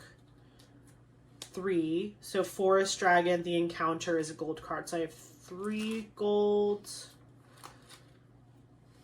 Let's see. It's honestly more exciting when you get a gold card than a black card, because again, you're more likely to use the gold card to unlock a reward versus a black card. I mean, I would use a black card eventually, but I only have one right now, so I really can't do anything with it. I think I said 3 gold so far. Yeah, so I have 3 gold. So I can technically unlock a $100 gift card, but if I get one more gold card, I can do the $200 gift card. But I might as well just wait until I get 6 gold to do a custom diamond painting. I'm still not thrilled with the fact that it's not a hand-rendered diamond painting from Diamond Art Club, but I think that I'll get over it because it would just be really cool to say that I have one, because like there's always a chance that they don't do it anymore, that they go back to like stopping that process if it ever becomes like too much for them, or if they just change their mind or whatever, you know what I'm saying? So yeah, this is 25. Yes, okay. I was just making sure I was still doing the percent symbol. So yeah, so I'm going to do my best to save up for a custom diamond painting from Diamond Art Club, and then once I've done that, then I'll eventually use it for gift cards. I don't know what I would want to be turned into a custom. I've thought about getting one done of my cats. Obviously, I've thought about getting one done of like me and Eric, or just Eric. I would probably really like doing one of just Eric. You know, it's funny. Tell me if this would be cheating. Put it in the comments. If you tell me it's cheating, I won't count it. But in my bingo card, I put on there that I predicted Diamond Art Club would release a kit that was like black and white. And I have this really good picture of Eric that's in black and white. And if I made that into my custom diamond painting, would I get to check that box off? Because technically Diamond Art Club came out with a kit that was black and white. I do think though in the video that I specifically said like 2 colors, black and white, not like shades of gray. And this canvas would definitely probably be more than just 2 colors. It would be shades of white to black. So it might not count. But let me know if you guys think it would count. Maybe I'll lean towards doing something like that, because I just think a black and white diamond painting with a really good use of like fairy dust placements, maybe a couple ABs, but not a lot. Like I would want it to be fairy dust, like very beautifully placed. Like I just think that would look super good. Like, and it would look really pretty because it's just so subtle, but also the shine of the diamonds would just really light up the picture. Let me know what you guys think, if you think that would count on my bingo card. Because if you think a black and white custom would count, I might lean towards doing that. But then also, you know, I could definitely do my kitties. I could do, you know, I'm going to be going to Alaska later this year for my mom's 60th birthday. So if I take a really killer shot of the mountains or of glaciers and stuff, that would be a really cool diamond painting as well. Or like a picture of the Aurora Borealis. That would be such a cool diamond painting. I know there's a lot of diamond paintings of like that stuff, but it's different if you're the one who took it. Like it's just more special, you know what I mean? So I think that would be really cool. But yeah, let me know in the comments what your thoughts are on that. Wait, let me get out of the Diamond Art Club thing. My notes. Oh, excuse me. I stayed up way too late last night. Yet again, we left our friend's house at like 3:30 in the morning. But we'll talk about that later. Let's see. Oh, yeah, so I was talking about having 1 row left of Cozy Cabin, which is really exciting. I could have done this whip and chat with Cozy Cabin and probably finished it this weekend, but I just feel like I really like me finishing that canvas wouldn't be poly whipping. It would be just like I was doing one canvas at a time and then just like kitting it down and going to the next one. So because I have technically 4 whips right now, well, I now have 3 whips and 1 kitted up because I haven't put drills down on Angel of Justice, so it's not technically a whip yet. But I have 4 things kitted up, and right? Yeah. Cozy Cabin, Flower Crazy, Angel of Justice, Rudy Baby. Those are my 4 canvases that are kitted up. I told myself, like, no, Ashley, you have to finish the row you're working on with Cozy Cabin and then switch to the next painting, because that's that is true poly whipping, is like when you have drills down on multiple canvases and you're swapping between them. Some people don't like to switch super often between canvases and they just do it based on their mood or whatever they're feeling. But I like to be a little bit more organized because I do want to see progress on everything happening. Like I don't want to just pay a lot of attention on one canvas and have it be halfway done and then have another canvas with like one square done. Like I don't like that. I want to see equal progress on everything. So I think I mentioned this already, but the way I'm going to do it is finish a row, pick the next canvas, finish a row, pick the next canvas. And so because these canvases are all different sizes, they're all going to finish at different rates. Like this canvas is smaller than Angel of Justice, so naturally I'm going to finish this canvas faster than Angel of Justice because it's going to have less rows. Does that make sense? Like, and it's specifically about length wise because, like, for example, Cozy Cabin is a horizontal painting, but I flipped it sideways and I worked on it sideways, so it had a ton more rows than any of my other paintings because I was almost doing it portrait style, even though it's a horizontal painting. And that was because that was the way it fit best on my table. And I actually really was happy doing it that way because I feel like when I was diamond painting sideways, I was getting little bites of everything along the entire canvas. I feel like it would actually have been very boring if I had done it in the correct orientation because it would be like all ceiling, all whatever, and then like all confetti, because the bottom half of the canvas is where a lot of the confetti is because that's where the girl is like sitting and there's crafts on the table and there's like the cat and the dog and like there's a lot of the heavier confetti is at the bottom of the painting and a lot of the color blocking is towards the top of that painting. So when you do it sideways, you get breaks of each. So like you'll do a lot of confetti and then you'll move into color blocking. A lot of confetti, move into color blocking. And so it really broke up the canvas and made it enjoyable the entire time that I was working on it. I feel like if I would have done it the correct way, it would have been like all color blocking until I was sick of it, and then all confetti until I was sick of it. So it's been really nice. And this canvas is doing a really good job of just like, again, I've never done a diamond painting where I had to do outlining before, and I'm loving it. Like, I feel like I'm coloring in the lines right now. Like, all of the lines are already diamond painted. All of this brown is already diamond painted, and then I'm just filling in the colors, and it is so much fun. I'm having so much fun with this. And I was actually telling Eric yesterday, I was like, I'm kind of sad. He's like, why?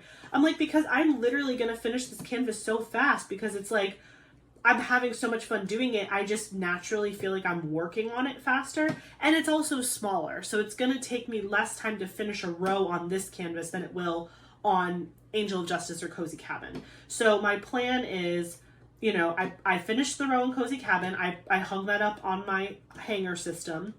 Then I'm working on this row. I'm probably going to finish this row today. It's Sunday. It's only 1:30. I'm watching the Super Bowl. I'm going to be working on diamond painting while I'm watching the Super Bowl. So I'm pretty sure that this row is going to be done today, which means I get to work on Angel of Justice all next week until I finish the row. But Angel of Justice is bigger. So Angel of Justice, I might be not stuck, but you know what I mean? Like, I might be working on Angel of Justice, its first row, for longer than I am with others. But I will say, because of the way I like to work on canvases, I with a portrait style canvas, I like it to be like, you know, correctly oriented. So this is the top of Flower Crazy and I'm working my way down. So with Angel of Justice, I'll probably do the same thing where I work at the top of the canvas and work my way down the painting. And the very top of Angel of Justice actually has a ton of color blocking because there's a lot of light around her head and a lot of ABs and stuff up there and fairy dust. And so I actually think the first row of Angel of Justice will go decently quick. Once I start getting into like her midsection and her scales and the wings and all of that, that is where I think it's going to start taking a little bit longer. But that first top row will probably move pretty fast, which I'm actually kind of happy it'll move fast because once I finish my first row of Angel of Justice, I'm then going to switch back to Cozy Cabin. And when I finish the row in Cozy Cabin, it will finish the painting. And it's my goal to finish Cozy Cabin before the end of February because I want to be able to kit something else up moving into March, which is my birthday month. And I'm already going to be kitting up whatchamacallit, the mini canvases, but I would also like to kit up a fun project because March is my birthday month. So I would love to pick out a kit to do that's like after Cozy Cabin. So that would go in my Diamond Art Club storage system, whatever I choose to kit up in March. I don't know, guys. Should I do a Margaret Morales? I feel like I have to. It's my birthday month. It's a holy grail artist for me. I just feel like I can't keep just picking up her paintings without having done one. Like, I want to do one, and I love her artwork, and I know it's going to be, I've seen people finish every single one of her canvases. I've seen them in the Facebook group or on the internet, whatever. So I feel like I just have to do a Margaret Morales, and what better time than my birthday, right? Like, what a better time to have a Margaret Morales kitted up. It'll be really hard, I think, for me to be working on a Margaret Morales and then have to swap to a different diamond painting. But I also really love the idea of like having so many different styles of art on my table. So like Angel of Justice is like muted tones, but a very strong image. It's a portrait, but there's a lot going on there. Flower Crazy, another portrait, but also like, you know, just like super high color, very pretty, like all the line blocking and stuff with like the dark brown color and all that. But then if I did like a Margaret Morales, it's like, again, still colorful, but more like watercolory and softer, and just like, it's like just a different vibe than everything else I'm working on. And then I have the minis, then the minis, and then I have Rudy Baby. But Rudy Baby is like a weekender project. That's not one that I'm like have on. Rudy Baby is not on any sort of timeline. It's just like I'm working on it. It's my travel kit. It's my kit that I take to my friend's house, and so basically it's almost like I'm getting a square and a half done a week. So that thing is going to be a whip for a very long time because I'm not pressuring myself to finish it. I know it's a Christmas kit, but I don't really care. Like, I'm not somebody who's like, I can only work on winter kits during the winter, or I can only work on Halloween kits during Halloween. I love all of my diamond paintings, so like I don't really care what season it is. I'll work, if I want to work on it, I'll work on it. So yeah, Rudy Baby was my very first gifted kit that I ever received. Distracted by Diamonds, Robin from Distracted by Diamonds reached out to me, and she actually offered to send me that kit, and I unboxed it on the channel. I'll have that video linked below if you're interested in watching me unbox Rudy Baby. It wasn't a sneak peek, but it was kind of like a first look. And so that was the first time that a company had ever worked with me in that way. And now I've already done other unboxings and sneak peeks for Distracted by Diamonds, which is super cool. So because that kit was really special to me, and it was the first kind of gifted canvas I had ever received, I wanted to work on it right away because I just thought that was really cool. But you know, time gets away from you, and I was only doing one canvas at a time back then. So I wasn't really thinking I was going to get to it for a while, which was not my favorite thing. But then when I figured out how I wanted to store my long-term storage for WIPs and finished paintings, then I was able to kit it up right away, and it worked out. And so these drills did not line up very well with my, sorry, I had to peel my drills off because they were like sticking all weird. Yeah, so I have Rudy Baby kitted up, but again, I'm not rushing to finish it. Even if I finish it during Christmas, like, that's fine. Now that I'm able to poly whip and whip on multiple projects at once, I'm like way less concerned about when which canvas finishes first, because I'm always going to be able to like move on to something at some point. Because again, all of these canvases are different sizes. So like, you know, a big canvas is going to take longer than a small canvas, but if you always have at least one small canvas kitted up, that one you're going to be able to rotate out for new things more often. Do you know what I mean? So like it creates variety, and I'm really, really, really excited about that. I'm really excited to see how many canvases I'm going to be able to get done this year, purely based on the fact that I'm like doing multiple things at once. And I love the variety of it, and I love that I get to continue to like pull things out of my stash. Like it's fun. It's fun to go stash diving and figure out what I want to do next. And also my members, just threw my pen. My members have been doing a really good job of voting on kits, and like, obviously I'm picking the theme, but they're picking the canvas. And so like they picked Angel of Justice, and I'm so glad they did that. Because actually that has to do with something that I'm going to tell you later about Eric Straub. So yeah, poly whipping is going really well so far. I really love it. I put Cozy Cabin up. I'm working on Flower Crazy. Next will be Angel of Justice. I did get another square and a half done of Rudy Baby over the weekend at my friend's house yesterday. So that'll just be like an ongoing WIP. But speaking of life updates, I was going to tell you, since we were talking about like, cause Angel of Justice is a kit that I bought and specifically wanted to do for Eric. Eric works in the court system. And so he has like, you know, he works at a courthouse. So I wanted to do that kit for him so he could put it up at his job. But he does not have an office currently. And so he has like a cubicle with those like, you know, those walls that are fabric or whatever that you can put like push pins in. And so I told him that if I when and if I got to that canvas, he could just push pin it into the wall on like the canvas part that's not the diamond painting. And he was like, I don't know, I don't think it'll hold up well. And I was like, no, it'll be fine. Well, he was talking to his boss the other day, and I think that he actually might get an office. Like, I think that they're actually going to give him a real office, whether they give him an office that already exists or they build him one. They've talked about like renovating a space that's not being utilized enough and then just turning that into his own office. What Eric does a lot, I mean, he does a ton of things at work, obviously, but one of the main things he does is he does a lot of training. And so if they can't give him one of the offices that already exists, there are these like mediation rooms in the back of wherever he works in the courthouse, where usually like the mediation team will bring back clients for like mediation meetings, where it's like, you know, like if it's like a divorce, like you're mediating through who gets what, whatever. There's these rooms and they have big TVs on the wall. There's like one big screen that you can like, you know, cast your computer up to the screen. And he's like, honestly, I would love if I could take a mediation room and turn it into my personal office, because I do a ton of training.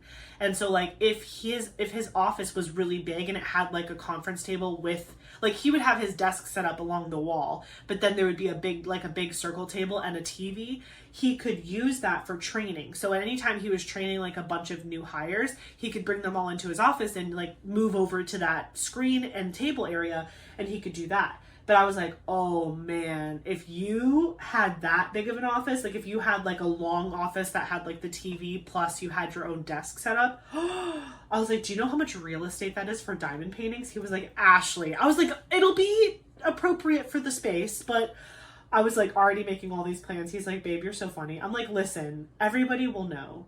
Okay, I want everyone to know. And so I got really excited about it, because I was like, oh my gosh, we can hang Angel of Justice in there, and we can hang the Leviathan in there, and we can hang Katana in there. I don't know how they'd feel about Katana, because it's a cat with a katana in its mouth, but we'll see. I got very excited about it. So yeah, he was definitely on board for hanging up some of the diamond paintings that I want to do for him in his actual office. Like if they give him an office, whether they convert a space for him or they give him one that already exists, he was like, oh yeah, I'd be happy to like display your art in there. And I was like, yay! So that was really exciting, that he might be getting an office. I really hope that happens sooner than later, especially now that we're working on Angel of Justice. I'm definitely going to have Angel of Justice done before the summer. And so if he gets an office in the summer or whatever, we can hang it up immediately. That would be just like so exciting. So that was really cool. So Saturday I was telling you guys that I was working on Rudy Baby at my friend's house, and normally like if we're playing D&D, Dungeons and Dragons, if you don't know what D&D stands for, if we're playing D&D, I'll usually be diamond painting while we're playing, because it's a lot of conversation, right? Like when you're in a battle, you're doing a lot of like rolling and stuff, but that's only when it's your turn. And we have a pretty big group. There's 6 of us. So there's like a lot of downtime when it's not your turn to like do something. So I'm usually diamond painting the entire time we're playing D&D. But last night, my friend, by the way, update on my friend who got gallbladder surgery. I think I told you guys about her, Cynthia. She's the girl, my best friend, the girl I talk about all the time. She had gallbladder surgery on Thursday, and I went over, so I had Thursday off of work. I made sure that was my day off of work so I could go see her after her surgery was over if she was feeling up to it. And I was texting her husband Tyler about it, and he was like, yeah, no, she's good. It went really well, so you can come over. So I went and visited her on Thursday. She other than having like a raspy voice, because like she was put to sleep while they worked on her, and they did it laparoscopically. It was like 4 incisions, like so the machine could go in, and like she showed me her scars. They used surgical glue to seal her up. It's like modern medicine, man. It's crazy. Like Even when she had her twins, one of the twins was born vaginally and the other one was born as a C-section. This chick is bionic. She is like the most strongest woman I've ever met in my life. I've never ever known someone to give birth to twins in 2 different ways. I mean, granted, they were premature, so they were very small, and they're doing great now. They're very healthy. But, like, the fact that she literally had to give birth both ways, I was like, you are... And she was playing, like, mini golf, like, 2 days later. I'm like, you're a nutcase, and I'm in awe of you. Yeah, and so anyway, so on Thursday, she had her surgery, so I went to her house around noon to just go check on her. I brought her some flowers, and just, you know, I just wanted to make sure she was okay. And she was like fine. She was on the couch, obviously still groggy, but like she was great. And we were just talking, and her mom was there, so I got to catch up with her mom and stuff. And so we were all just chatting. But then I was like, you know, are you still wanting everyone to come over on Saturday? Because that's only, yesterday was only 2 days out from her gallbladder surgery. So I was like, do you still want everyone to come over? Like, it could be a lot, and I know you have like a really limited diet right now because you just had surgery. She's like, no, yeah, like we can still have everyone come over. We'll just make it like a low key night. So like, because usually when we're playing D&D, we're all like screaming.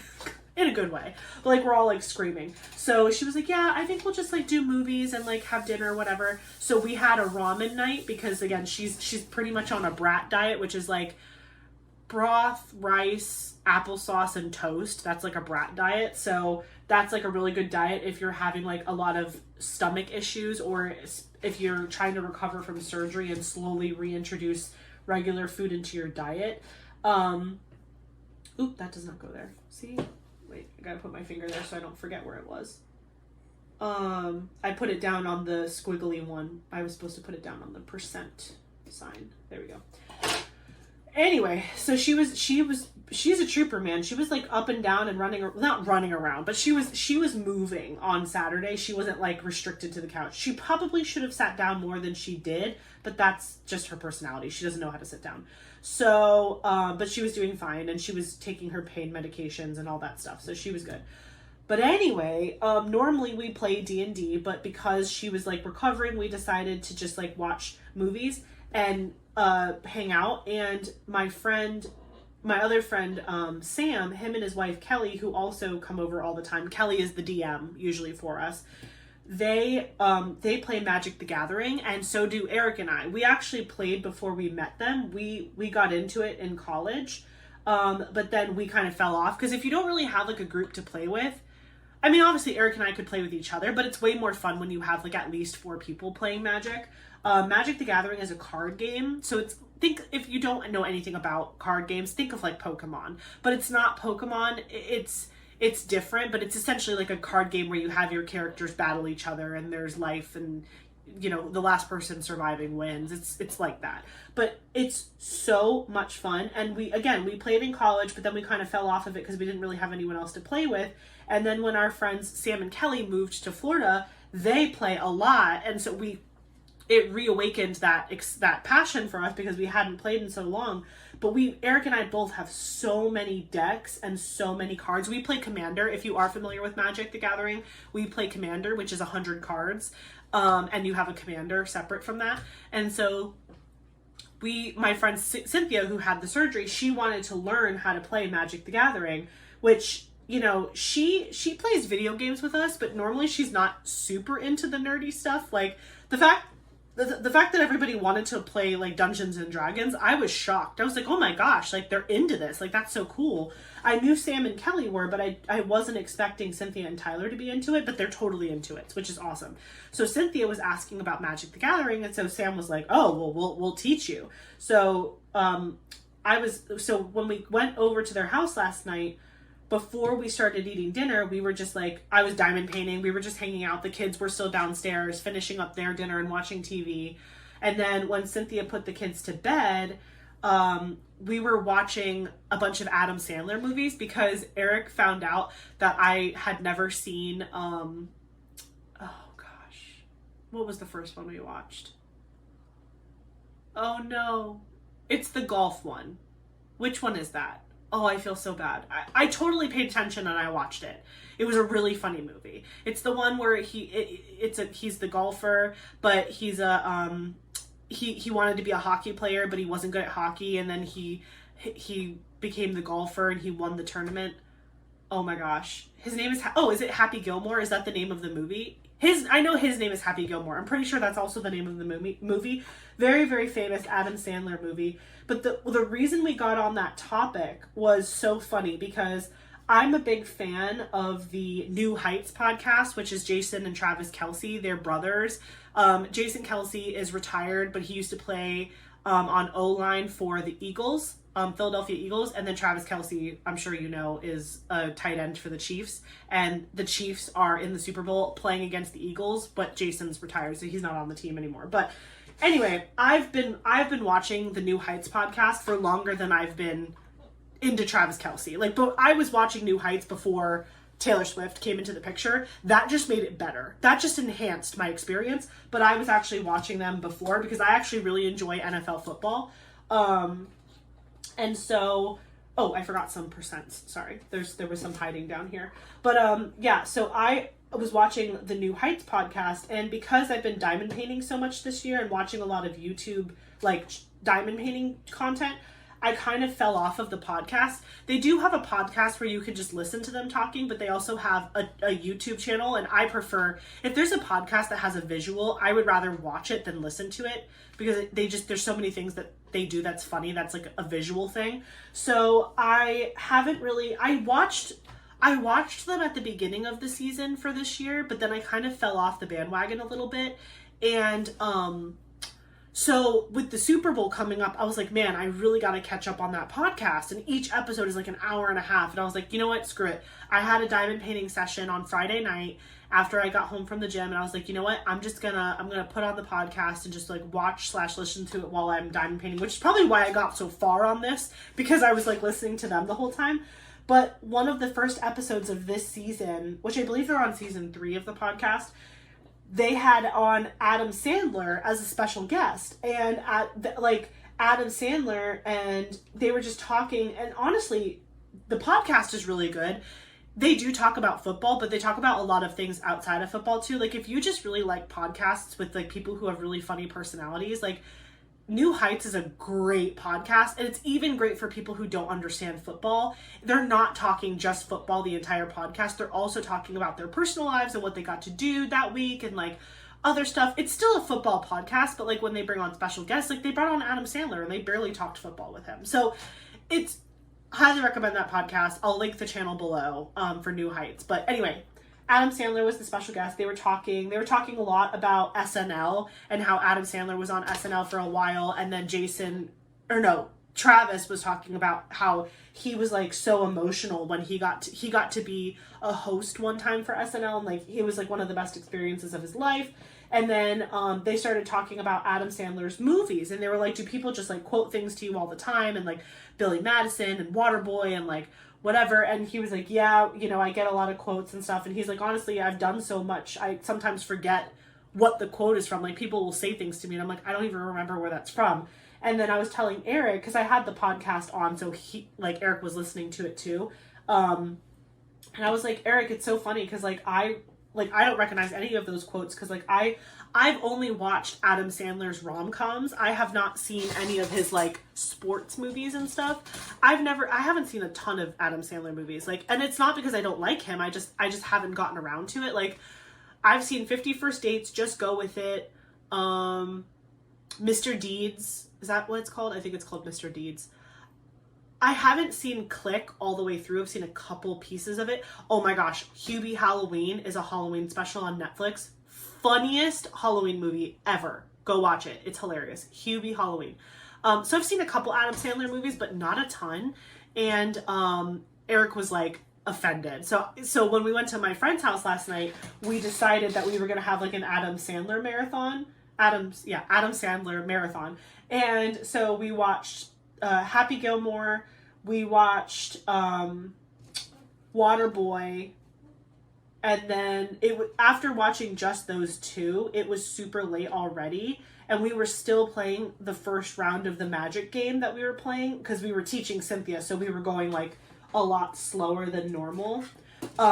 So after we were playing Magic for a while and we finished the second Adam Sandler movie, I saw Eric was just like trying to scroll through like the streaming services that they had to see what they had access to. and they have Disney Plus because of the kids, and us. You know, we love Disney Plus too, but they bought it for the kids. And Sister Act is on Disney Plus, if you didn't know, and that is one of Eric and I's favorite movies of all time. So I was like, oh my gosh, put on Sister Act. So we literally, we were still playing, like we were still within the first like big game. No, I'm sorry. It was the second game that we played, and we played the entire game and we finished both Sister Act 1 and 2. That's how long it took us to finish one game of Magic the Gathering with 4 players. It was crazy. It was fun, but it was crazy. Looking for the symbol with the squiggly on top with the line underneath. 38. That is number 38. Okay. Oh, this one has static. I feel like the static definitely goes away after a while when you're just like working on it, because it's just like, it just goes away. I don't know. It's not that big of a deal to me when there's static. I don't love it, but it's not like a deal breaker for me. Anyway, so yeah, so we were playing Magic the Gathering, and it was really funny because like the first round that we played, Cynthia was using one of Eric's decks. Like he brought a couple so she could choose which one she wanted to play with, and like he knew what that deck could do because he built it, but like she was just like, oh, I play this card, and everybody was like, oh, and she was like, it was that bad? We're like, no, it's really good, you're gonna kill us. It was just really funny. But we had a really good time. So I didn't get to diamond paint as much last night on Rudy Baby because we eventually switched over to playing Magic, and that is not a game that you can really be diamond painting at the same time because you have to really be paying attention to what people are doing. So once we switched over to playing Magic, I stopped diamond painting. But I did get like 1.5 squares done, so that was good. That whole story was really to tell you about that we were playing Magic and that I got 1.5 squares done for Rudy Baby. Yeah, I told you about Eric's office and how I'm super excited to decorate the whole thing. When I was at work last week, I go into the office Mondays and Tuesdays, and then I work from home the other 2 days of the week. But when I was in the office, I was like, you know, I haven't really checked in a while if anyone has worked on the Diamond Art Club calendar. If you don't know, I, for Christmas, gifted the Diamond Art Club calendar to my girls at work because they're all super crafty, and I just thought it would be a fun thing for like everyone to do and like to introduce them to diamond painting a little bit. And they were excited about it. They're like, oh, like I've wanted to try it. Like really, that's really cool, whatever. And it's just like an easy, simple little project. And it's to me, I count the calendar as a special project, not as like a finish. Like it doesn't go in my like diamond painting, like big finishes. Like it's not the same to me. It's a special project. I'll count it as a special project finish, but not as like a big finish. Do you know what I'm saying? I think you know what I'm saying. So anyway, yeah, so I checked on it and that no one had started it yet. It was still empty and January was over, and I was like, oh my gosh. And granted, we're all super busy right now. This is the busiest season for me at work. So I was like, it is what it is. And I even told myself, I was like, even if they barely touch this thing over the course of the year, I will still finish it and take it home with me because I want to save the finishes in my scrapbook that I have. So I wasn't particularly concerned if they didn't work on it a whole lot throughout the year because again, they're busy and there's only so much you can do on your lunch break. So it's fine. But when I saw that they hadn't started it yet, I was like, ooh, maybe I'll kind of start on January since January's over. That way they can work on like the future months or whatever if they want to. And so I put a couple drills down on January, which is the snowman picture. So I did a couple on the snowman, the white part of the snowman. And because it's a freestyle grid, which means it's not like this where it's like all in rows and columns, it's just freestyle. So it's like the dots are just kind of everywhere clumped in an area that the color exists in. And so I didn't get very far, but I was able to do some of it. Part of it too is I need to kit up the rest of the calendar. So I've been kitting it up for them 1 month at a time, thinking that they would like work on a month and then I would kit up the next month for them. I'm kitting it up in little plastic baggies because it's just so few amount of drills. And I didn't have all the storage systems that I have now at the time. So I was like, let me just kit it up in baggies. That'll be easy for them to work out of and put back in. But let's see, I still have to kit up. I stopped at, this is May. So this is the May of the calendar. So whenever I'm just sitting at my desk and I have a break, or I'm not doing anything, I've just been kitting it up 1 month at a time. And every time I kit up a new month, I bring the month to the office and leave it in this little basket where all of the stuff is. So like when I go back to the office tomorrow, I have February, March, and April. I think is this April? Yeah, April. So I have to put these 3 months in the basket, and all of the drills are in individual baggies in these. I'm using these from Diamond Art Club to reuse them. But yeah, this will all go in our basket at work, and then I'll just keep kitting up the rest of them until I get to December. Once I kit up every single month, I think I'll probably start helping them a little bit, just because I do want the calendar to be a 2025 finish. So if we get to like August and they haven't done anything, I mean, I did buy it for them, but also like I want it to be finished. I mean, I don't think it's because they don't want to do it. I really do think it's just because all of us are so incredibly busy at work. But I'll have to bring it up. I'll remind them that it exists. Maybe when I bring those extra months in, I'll say, hey guys, don't forget this is in the closet for you to work on whenever you want to. You know, it's kitted up to this month if you want to give it a shot.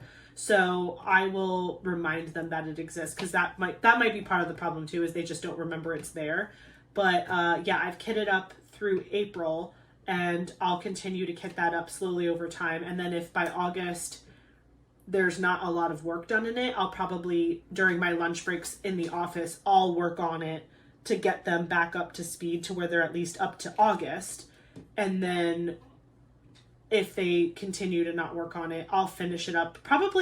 I'll probably wait till November to work on it again, because I really want them to do it. I want it to be a them thing. But if it's November, I'll probably come in and start like being the cleanup crew a little bit, so that way, you know, that way I can actually include it as a finish for 25, and I can get it in the scrapbook for you guys, because I think that would be really cool. We're definitely not using it as a calendar. Like I put in everybody's birthday that works in the office, but like that's also on our work calendars, like on Outlook. So we're not like, I'm using it more for fun of diamond painting, not as much as the calendar. Do you know what I mean? It's been good otherwise. Yeah, just still, you know, we're still down a person. So we did open up the position for people to apply, and that, I think the application will close Tuesday or Wednesday of this coming week. And so again, this time I'm really trying to take it a little bit slower. So I'm just, you know, I've peeked at the resumes, but I'm not going to start like calling people and scheduling interviews and stuff until everybody that has applied is able to be considered, because I just feel like I want to get a full picture of like everybody that's applying for the role, and then pick my favorites versus just picking the first decent thing I think I see. Because I think that's kind of what happened last time, is I saw something and I was like, oh, like let me jump on that to show them that we're interested. And then I don't know that I did, but I could have missed out on other good candidates that maybe applied a little bit later in the opening. So I'm waiting until the application closes to really look at everybody at once, and then I'll decide who we want to move forward in the interview process. But oh my gosh, the other day I was telling you guys before that I go into the office on Mondays and Tuesdays, and the beginning of the semester is always tough, because like when students come back to campus, it's just a madhouse. Like parking is awful. You have to get to campus like 30 minutes. You have to get to campus at like 7 a.m. to 7:30 to get a spot, to be honest, like a close spot. If you get to campus like 7:30 to 8 o'clock, you're walking from a far parking lot, which it's not that far. I'm being a little dramatic. It's just like, you know what, when you're going into work and you have all your stuff, you've got like your bag and your laptop and your big water, and you have like all this stuff with you, and it's like you have to like schlep it all the way across. Like you have your lunchbox and whatever. So I like have like 87 bags, and I'm like dragging it across campus to get to my thing. Well, the other day, I don't remember if it was Monday or Tuesday. I can't remember, but there was like a heavy amount of fog that morning. Like it was a thick fog, but like you could still see, but it was very, very foggy. But it took me, so when I have to go to campus, I have to be there well, really, they're not clock watching, but I try to get there by 8 a.m. at the latest. But normally I get there at around 7:30 because I like to end my day a little bit earlier because I work 4:10. So I prefer to get off at 6:30, not 7. So I try to get there at 7:30 in the morning, and I leave my house at 7 a.m. like pretty much on the dot. I'm pretty good about that. And so normally it takes me 25 to 30 minutes to get to campus. That day where there was fog, I left my house at 7. I didn't stop anywhere on my way to the office. I just went straight there, whatever. It took me an hour and a half to drive to campus. We're talking like maybe 11 miles. And I take the highway, so it's quick. That's why it's fast. Like I'm not taking like all back roads and stuff. It's like highway or like regular main roads, whatever. It's highway. And normally I can get to the campus in like 25, 30 minutes, depending on like the flow of traffic. And again, I expected like, okay, it's still kind of the beginning of the semester. Not really. Like it's like week like 4, 5, 6. I don't know. We're in it at this point. Like we're in it. March, beginning of March is like the midpoint of the semester, pretty much. End of February, beginning of March. But yeah, it took me an hour and a half. I did not walk in the doors of my office until 8:30 that day. And I was so aggravated because like, I'm pretty sure it was Monday because I remember being frustrated because normally, you know, like when you come back to the office after the weekend and like you have to kind of play catch up for all the emails that you got over the weekend from like students, customers, clients, whatever your job is. Like you get emails over the weekend. And so because I got in so late, normally I try to block off the first like 30 minutes of my day or hour of my day, like 7:30 to like 8:30. I try to block my calendar so that that's my catch-up time. So that way, anybody who emailed me over the weekend or from the previous day, my mornings are dedicated to just answering everybody back. That way, when I'm in meetings all day and I'm getting more emails, when I come home because I leave the office at like 4:30, that's when we shut the doors to the public. But I keep working until like 6:30 at night. So what I do is I lock the doors at 4:30, drive home, and then I finish my workday from home until 6:30 at night. And so because I do that, I start my day answering emails and I end my day answering emails. Sometimes I'll answer emails in between, but like I think mentally that just like really helps me stay focused on the tasks during the day. Because if you're just constantly interrupting yourself answering emails all day, you're never going to get anything done. So because I got to the office so late that day, I didn't get to answer my emails from over the weekend. And it was like so frustrating because then I had everything from the morning plus everything that came throughout the day because I was in back-to-back meetings all day that day. So when I got home, it was just like 100 people trying to get to me. And I was like, this sucks. And it's also the part of the reason why I'm getting an increase in emails right now is because I'm doing the role of, you know, processing applications right now. And normally that's someone else and I'm not the one doing that. But because I'm doing that and my job, because we're hiring somebody, I'm getting like double the amount of traffic. So it's tough because it's like, I have to make time to process the applications. But when you process applications and you email students with like, oh, you're missing this or whatever, then they respond to your email. But then you it's like, you can't be everywhere at once. So getting in that late that day was so annoying. I recovered from it. I caught up, but it was just, it's never fun when you constantly feel like you're moving all day and you never get a break. You know what I'm saying? Completely unwork related, but I wanted to show you something. So my dad is so funny. My dad, who lives in North Carolina, I visited him Christmas. I showed you guys have seen him. He was in my first Messy Girl Crafts in Public video. And he has been very much supportive of me doing this channel. He's been watching all my videos.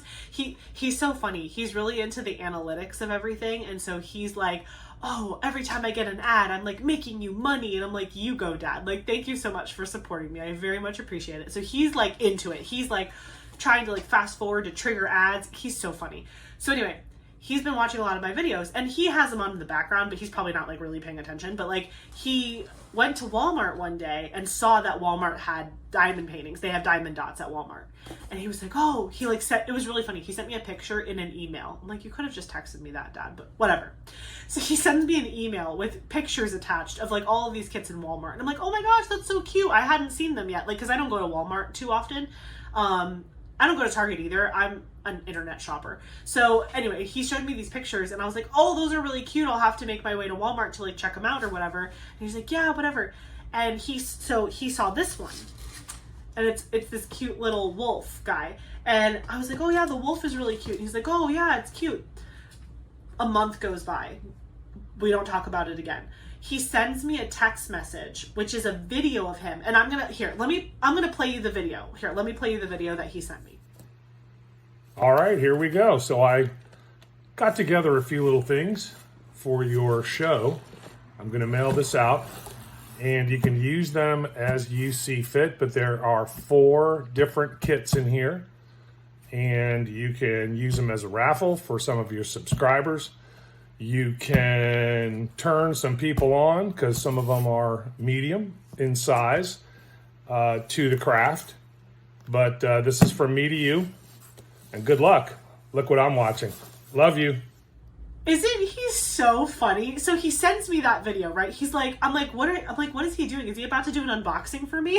I was like, I thought he was going to unbox whatever he bought at Walmart, because Stacy, my stepmom, had said while we were up there, she's like, oh, this is really cool. I think I might like doing this. Like, it looks fun. And I was trying to get her to do it. So I was like, oh, maybe he bought some diamond paintings for my stepmom. No, he sent me a box of diamond paintings that he just got on Walmart.com that he wanted me to unbox for you guys and show you. So I have it here. There's a bunch of diamond paintings in here that I got from Walmart. Again, this was the one that started it all. This one is, it's diamond dots. It says special edition. I don't know why it's a special edition, but it says so. It's called Wolf Portrait. You guys can see that. Look how cute. It's like this really pretty wolf. It's a partial, so you're only diamond painting the actual wolf. You're not diamond painting the background at all. There's 27 colors, and there are 8,161 diamonds in this kit. And yeah, it's super cute. So he was like, oh, you could do it like a giveaway, or you could finish it, or whatever you want. So I thought that was so cute. So I have this one here. And then the other ones, let me just preface by saying he ordered these online. These, like, you know, he ordered this on Walmart.com.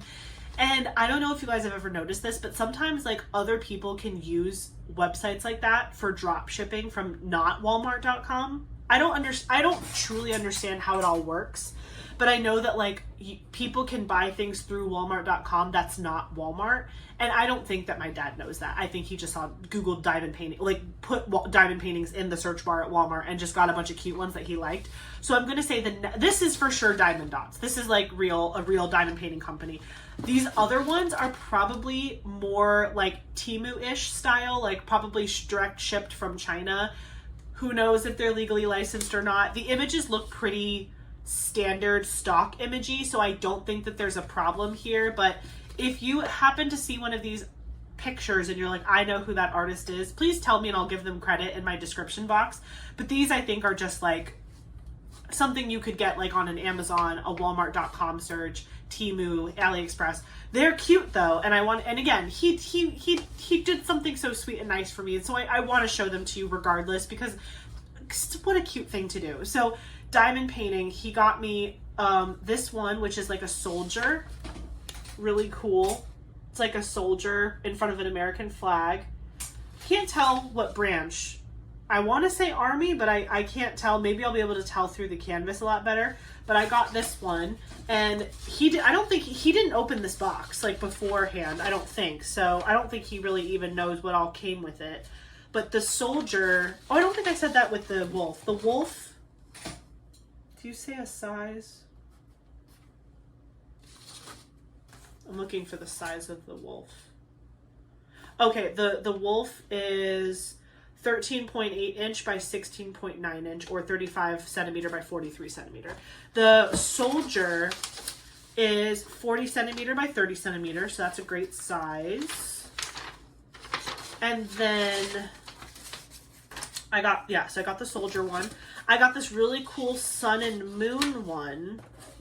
I think this goes together. This is the sun and moon one. These aren't the diamond painting canvases. This is just the paperwork. But yeah, that's like a sun and a moon. And it is the drill field is 9.9 inch by 25 centimeter. Oh, sorry, I was reading it weird. 30 centimeter by 25 centimeter or 11.8 inch by 9.9 inch. Yeah.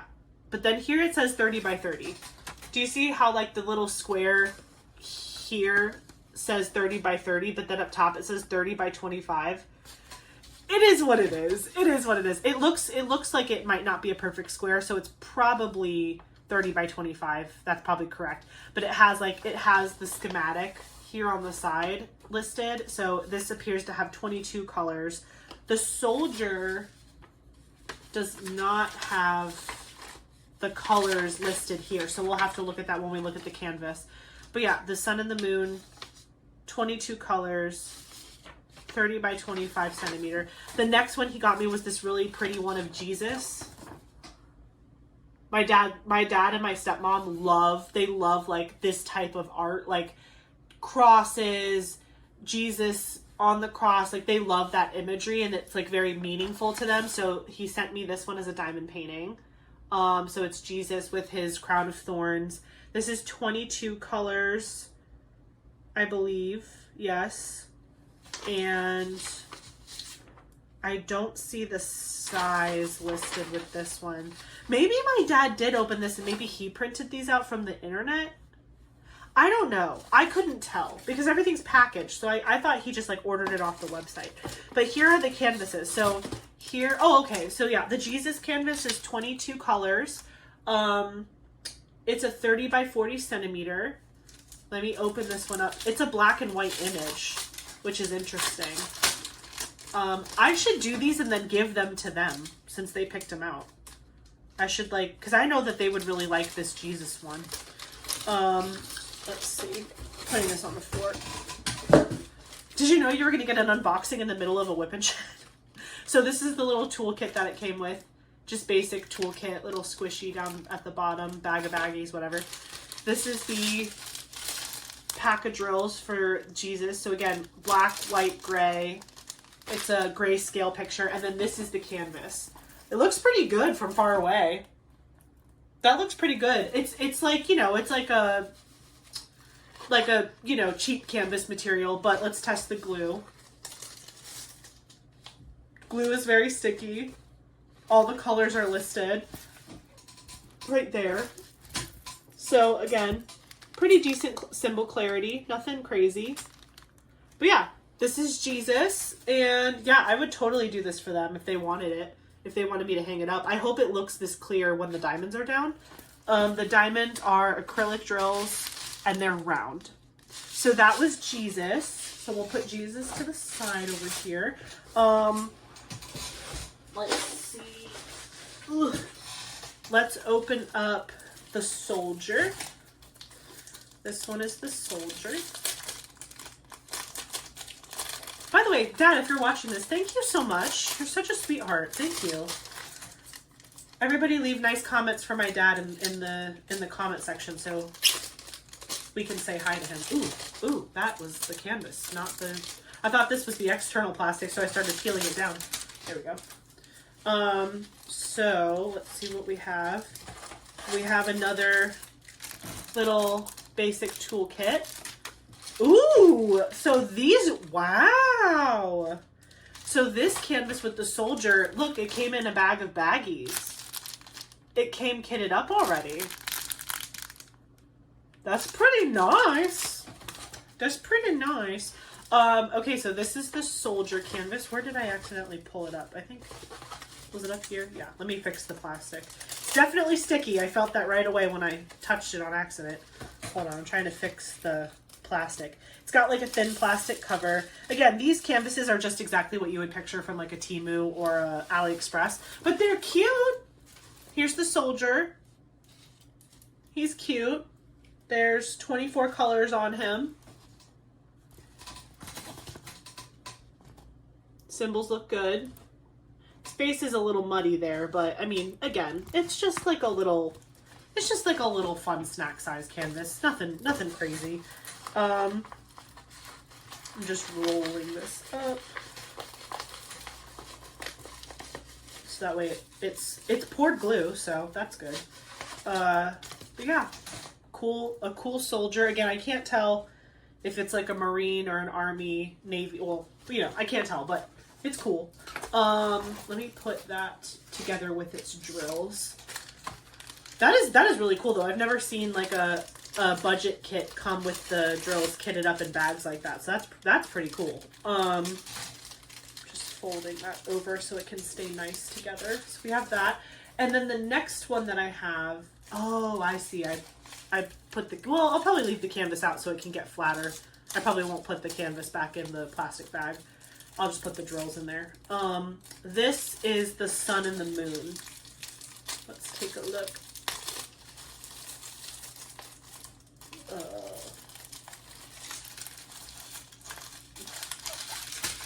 Okay.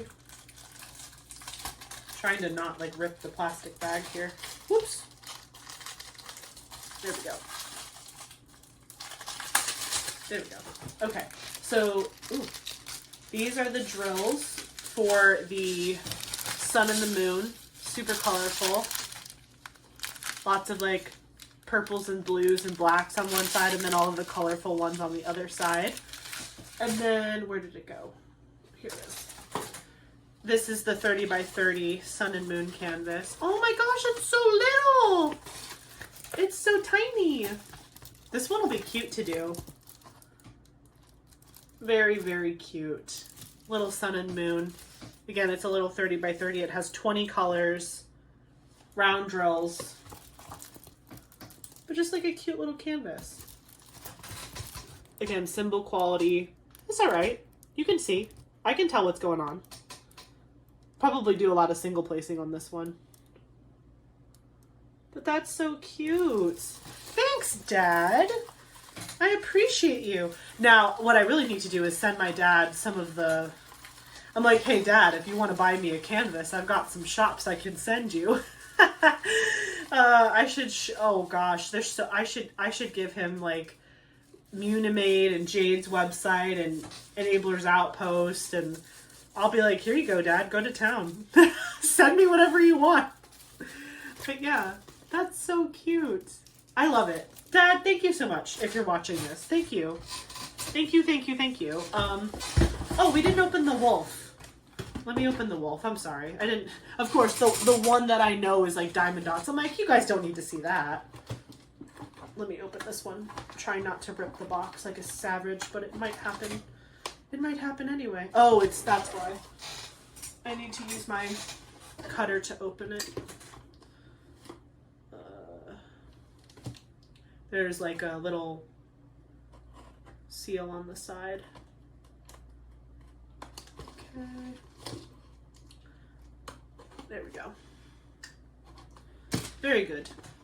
I will say there isn't, with those 3 canvases that we just looked at, there's not a legend, like there's no sticker sheet or anything, so I will have to use the legend on the sides of the canvases to know what color is what. Okay, so here are the drills for the wolf. Lots of like earth tones, grays, browns, couple blues in there. And then, oh, actually, that might not, no, that blue is the diamond dots. I thought that was the drill color. That's just the diamond dots bags. There's not blue. It's earth tones mostly. And then this is the canvas here. Diamond dots is good, so this will be good. Oh yeah, the canvas is soft. Look at that. You can even tell it's soft just by like looking at it. And then it's got the scalloped edge. And I'm just unrolling it here. We've got, this is like how to diamond paint. Diamond Dots gives you this when you look at it, or when you open up their canvases. And then this is the canvas for the wolf. It is a lot tougher than like a normal canvas. It's still not like top quality, but it's like, if you're just starting out and you just want to try diamond painting, I say go for it. I'm rolling it backwards because it's very bent into its way. Ooh, this is a stiff Diamond Dots canvas. This must have been on the shelf for a while. Okay. Here we go. So there's the wolf. Very cute. Oh, it has like a little like feather thing. Ooh, those are like special drills that go in this like little feather thing. That's really cool. I didn't even notice that. Yeah. Ooh. Ooh, Diamond Dots. Can I just see that out in the... I can't. But this has like some special drills in it. That's pretty cool. But yeah, this has, what did I say? 27 colors. And it's a 27 by 35 centimeter. Really cute wolf. I love it. Thanks, Dad. Thank you so much. So I will put the drills back with this one and put this one back in the box. He did say I could use it as a giveaway. So if anybody is particularly interested in one or all of these canvases, let me know. And I maybe could do a little bundle giveaway with these canvases. If someone, maybe if one of you guys really just can't afford diamond painting and you just want to try it, I don't have to do them myself. I'd be more than happy to send them your way if you want them. But for now, I'm just going to put them back in the box. I'm not going to close the box back up though, because I don't want everything to get re-smooshed. So I'm just going to gently lay this in here. And it's pretty obvious what drills go with which kit. So I'm not too concerned about not knowing what goes with what. Because like this one is super, like you can just tell that this is the American flag. And then the one that came with this one I know is the Jesus one because it's like the grayscale.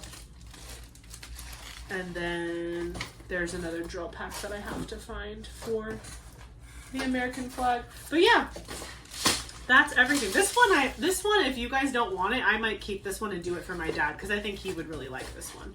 I could always like do it and then bring it back up when I visit him.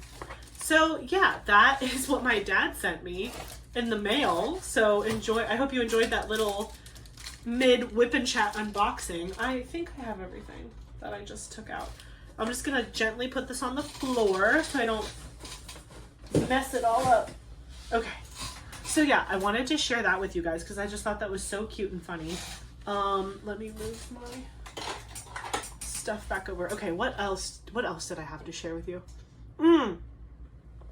Yes, so after oh wait, sorry, I got distracted.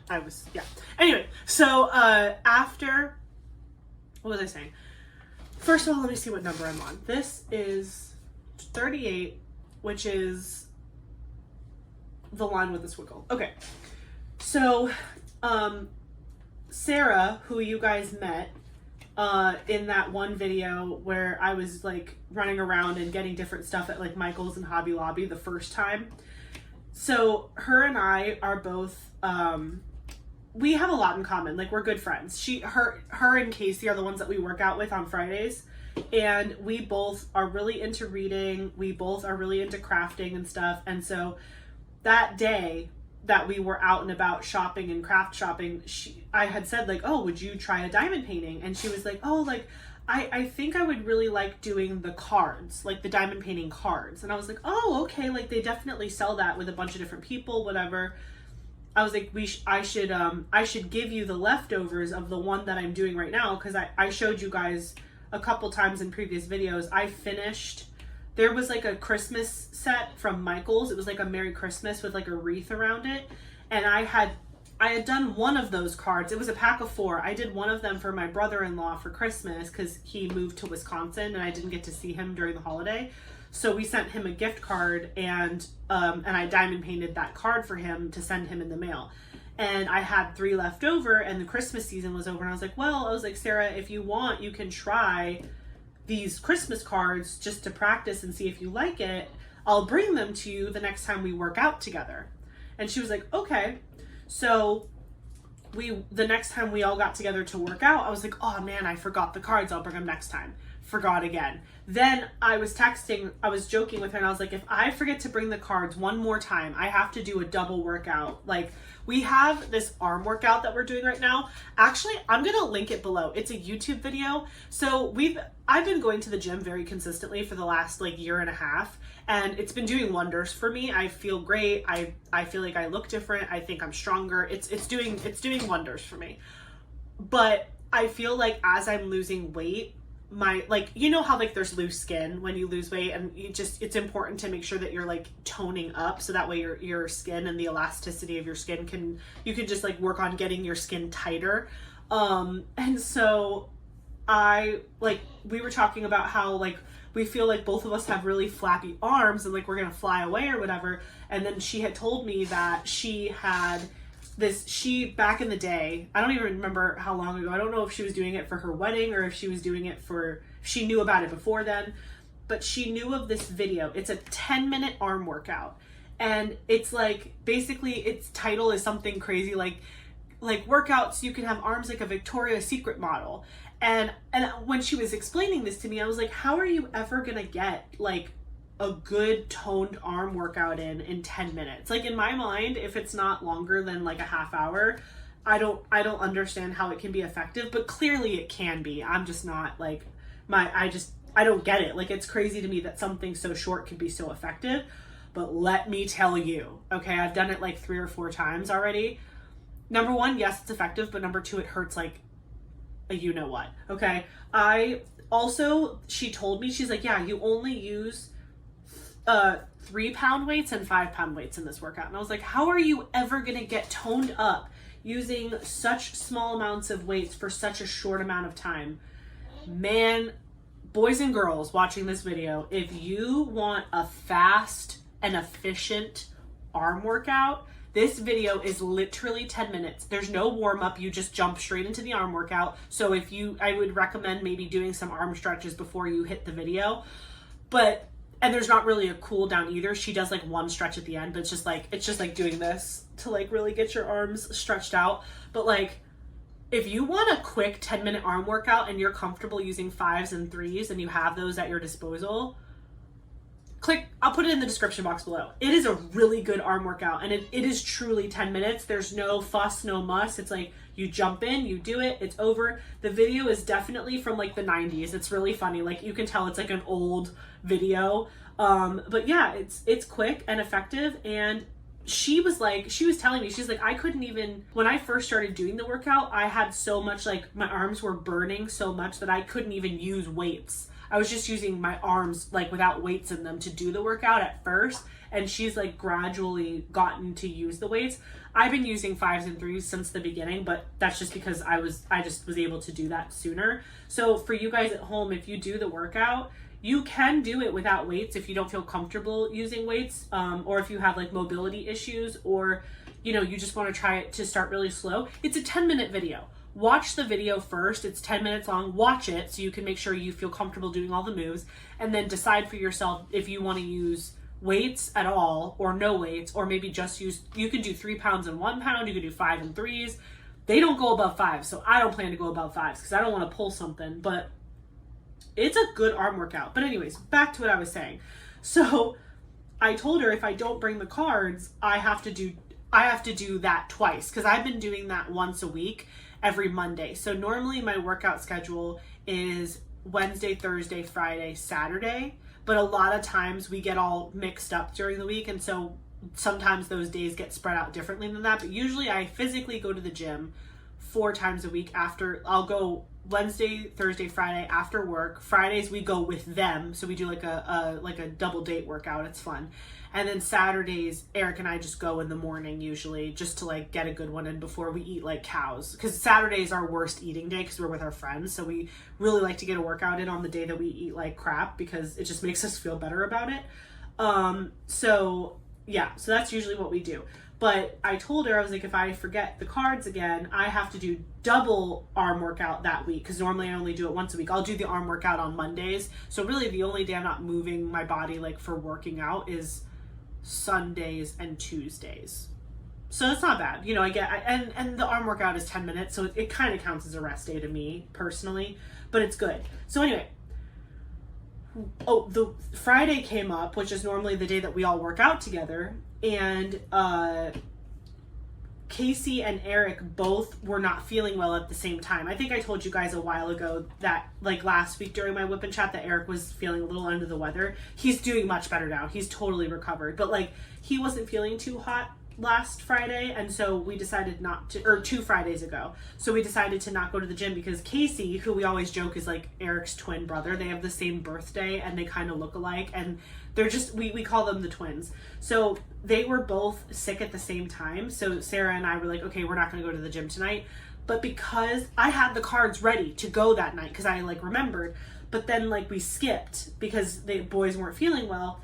And then this last Friday, I forgot to bring them because it just escaped my mind. Like in my mind, I already gave them to her because we had already had that visit, but we actually didn't go to the gym that day.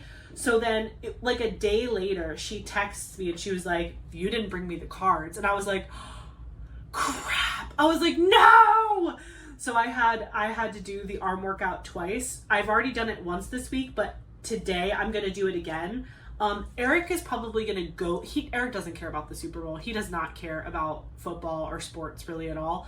I'm more of the one that's into like competitive sports. So when the Super Bowl kicks off, he's going to go to the physical gym and I'm going to have already done my arm workout. So after this whip and chat today, I'm going to do my 10-minute Victoria's Secret arm workout and take a shower, get ready for the evening. It'll already be like, it's 2:38 right now, so I'm thinking we're probably almost done here, and then I'll do my little 10-minute arm workout, I'll take a shower, and then I will get in PJs to enjoy the Super Bowl and be like diamond painting and all that fun stuff. So those are my plans for the evening. But yeah, I'll put the Victoria's Secret arm workout below because it's good. I think it's really good, to be honest. I think it's effective. My arms definitely burn, but they burn in like a good way. You know, like when you feel sore after a workout and you like it because you feel like you actually did something. That's the kind of burn that I'm talking about. It's like, ooh, I feel my biceps. It's a bicep and tricep workout. So it's this part of your arm and then this part of your arm. So this is where all the flab, you guys see it in my videos all the time. This thing moves like, I don't even know what to tell you. But when I flex, like this is getting a lot better. Like my here, let me expose myself. So see how I have this definition? I think a lot of that is because of this, the arm workout that I'm doing, but I still have a little bit of this going on. So the video is helping with this because this is looking great, but this is looking rough. So I'm working on it. But yeah, definitely if you're looking for like a quick 10-minute arm workout, check the description box below. Another fun thing with Sarah. So Sarah and I were talking about like, we always send each other like Instagram reels back and forth to each other and like book talk stuff because we both love to read. And I sent her this one like it was like almost a month ago. I sent her this one reel and it was like a book date with your best friend, and it was like these two girls and they start their day by like waking up, they go get a coffee, they go to their local bookstore, they each pick out like a hard copy book, and then they go back to one of their houses and make like a nest in the couch. Like they have like pillows and blankets and snacks and drinks and like they make a nest, and then they basically like read all day long. And I was like, Sarah, we need to have this date. Like, we need to go on this date. We need to do this. And then we need to go back to your house. And then Casey, her husband, who's an incredible, like, baker, I was like, Casey can just make us snacks all day. And she was like, yes. So that's also, we haven't picked a date yet, but I definitely want to do that. As you guys know, with diamond painting, most of what you're doing is like listening to stuff. So I haven't picked up a physical book in so long. To be honest, I have no right going to a bookstore and purchasing another book because I have a whole bookshelf of books that like I need to still read that I've bought previously. But there's just nothing like buying a new book and getting that new book smell. So I don't know. I might buy a book anyway for that date specifically. But yeah, we haven't picked a date yet, but that eventually I want to happen where like maybe on one of my days off during the work week, I can go over to her house and while Casey's working upstairs and her and I can just like read all day downstairs and like hang out. And I think that would be so much fun. It's just really hard because the days that the days during the work week that I'm not working, I'm filming. I'm usually doing YouTube stuff. Like that's like my dedicated YouTube day. So it's hard to balance my time. But I could also pick a weekend if I wanted to. Saturdays are usually days for my friends, but normally it's funny. It's really funny. My friend groups know each other. Like my friends Casey and Sarah are also friends with the people I hang out on Saturday, but usually Casey and Sarah are busy and they're doing like their own things on their weekends. They're either visiting family or they're doing like their own hangout and stuff. Like they're doing their own thing. So like they don't always come over with us to the other friend's house, like because they don't play D&D or Magic or any of that, so they don't participate in that part. So it's like I have to figure out separate times to hang out with them versus the other group because we're never doing the same things and we have different interests. But I'm interested in both things because I love to do everything because I don't know how to relax and do one thing for a long period of time. Although this is lasting. This is the thing that's kept my interest the longest for sure. And again, I think it also helps that I do have a YouTube channel because I feel like I constantly am showing you guys new things and doing new stuff with you guys. That also, the fact that I have a channel for diamond painting also keeps me interested in the hobby because it's like a whole new aspect of the hobby that I get to do. And like, it's fun. It's making me keep up with it, but I'm enjoying it. Does that make sense? But yeah, anyway, so yeah, Sarah and I want to have like a day date where we like read all day and like pick a book. I am still planning to start reading my Zodiac Academy series again. I haven't started book 4 yet, but I do plan to. I actually just downloaded a couple books for Eric. Eric has been very interested in reading, oh gosh, is it Brandon Sanderson? Brian? I don't know. He's heard a lot of good things about this one particular author, and so he wanted to download that. He also found out that there was a book from the Aragon series, which is like that dragon series. There was another book that apparently he didn't know was actually part of the main series, and so he picked it up, or I downloaded it for him on Audible because he didn't realize that it was like another book in the series. He thought it was like a spin-off book, and he was like, oh my gosh, like I had no idea. I need to read that like immediately. So he's going to read the Brian Sanderson book first. Then he'll probably read that Aragon book. I don't know if it's like, I think it's the 4th book maybe in that series. And then once he finishes those, then maybe he'll read Zodiac Academy, which hopefully by then I'll have finished the series or at least gotten close. Oops, dropped a drill on my shirt. So yeah, that's what we're reading right now. He's reading a Brian Sanderson book and I'm about to re-enter Zodiac Academy. Although I do have on my physical bookshelf, which is again why I have no business purchasing another book right now, I have a couple books that I've really wanted to read that I already bought previously because I wanted to read them before. I have A Discovery of Witches on my shelf and I really want to read that book. I've heard so many good things about it. So that's also on my short list to read this year. I'm looking for number 5. Mambo number 5. Okay, so this is the letter N. This is like the middle of the sunflower here, which is really pretty. Yeah, you know, it's funny. I forgot who said it. One of you guys in my comments said it, like doing like a book club. That would be kind of fun. I think it was with my members because, you know, I was talking with them in one of their videos that they get that's extra each month. I was saying that, you know, I'm having a really fun time doing all of these unboxings with you guys, but eventually that's going to slow down, right? Because like the most of the things that you guys are seeing me unbox are things that I picked up like late 2024 that I just haven't had a chance to show you yet. But because I've already bought my wish list down for Diamond Art Club, I'm still going to be buying new kits and stuff here every month, but like it's not going to be the amount of kits that you guys are used to seeing at this point because like, again, you can't keep up that pace forever. You know, I don't want to end up with a stash that's like 500. That's like a little out of control. And so at this point, I've already gotten myself to the point where I'm only really buying new releases from Diamond Art Club. And it's like the ones that I'm like really, really like, they're like top favorites for me. I did pick up this weekend. I picked up 3. I will say that. I did pick up 3 kits this weekend, and I'm so excited to get them in the mail.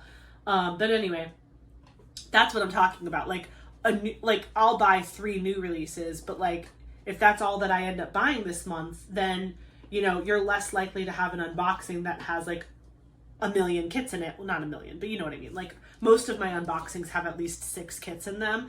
So I was like, you're probably going to get either unboxings that have fewer kits in them, or you're going to have just still have the larger hauls, but less often. Because right now I've been uploading haul videos every Friday, mostly because, again, I'm just showing you stuff that I bought last year that I haven't had a chance to show you yet, which is fine. But I was talking to my members about it, and I was like, yeah, like, what? I don't want to not upload 3 times a week. I've actually really enjoyed my schedule, and it's it's been fun for me to have like some sort of fun unboxing video on Fridays. What other type of videos would you guys like to see from me on Fridays if I don't have an unboxing available? Like, if I have an unboxing available, that will still remain my Friday videos, because I think that that's good. But like on the rare occasion that I don't have something to unbox for you guys, what are some other videos? And I'd love to hear your thoughts too. Like, what are some other videos that you would like to see from me outside of what I'm already doing? And I was going somewhere with this. Yes. So someone had mentioned like it would be fun if there was kind of like a book club, like a Messy Girl Crafts book club of some sort. And I was like, that could be kind of fun. Although I know like my book interests are not the same as everybody else's. And so I wouldn't want people to feel like they were like, oh, I don't really care about this video because I don't care about that book. And I'm not reading that book. But then I also thought like maybe what I could do is like pick books and like pick books that are maybe not necessarily in the genre that I prefer, but it could be like, instead of you having like, let me read a book so you don't have to read it. Like, instead of it being like a traditional book club where we all have to read the book and like you guys have to have feedback and commentary about a book. I know a lot of people don't have the time. And so I thought I could pick a book and like read a chapter or 2, whatever, I'll figure that out.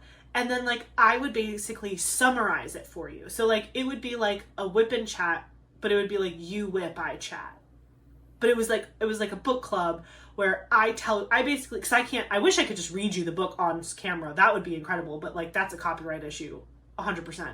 So what I thought I could do is like I could pick a book, and then I could like read a couple chapters, and like I could basically spark notes it for you. So if it's like a book that you wanted to read but you didn't have time to read, like I could like cover the book with you.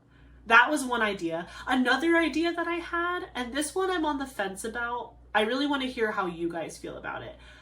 I had an idea for maybe, I know like there's so many different ways people do whip and chats.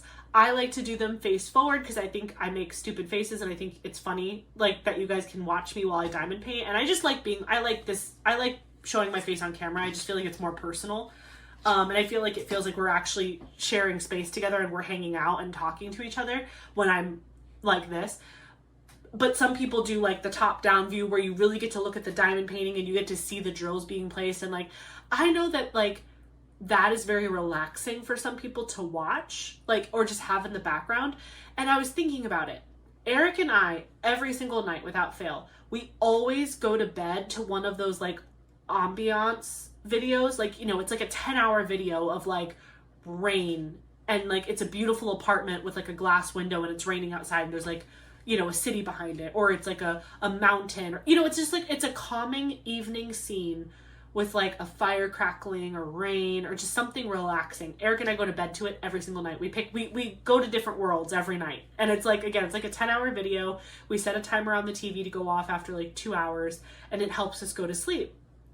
And I was thinking, what if I started doing videos of me diamond painting to like maybe some lo-fi music, some very quiet, classical, relaxing music, soft, but you could still hear me diamond painting. Like I would be quiet, but you would hear me like the drills popping, the shaking of the tray, like, but I wouldn't be talking. And you would be looking at the diamond painting. You wouldn't see me. It would just be the diamond painting.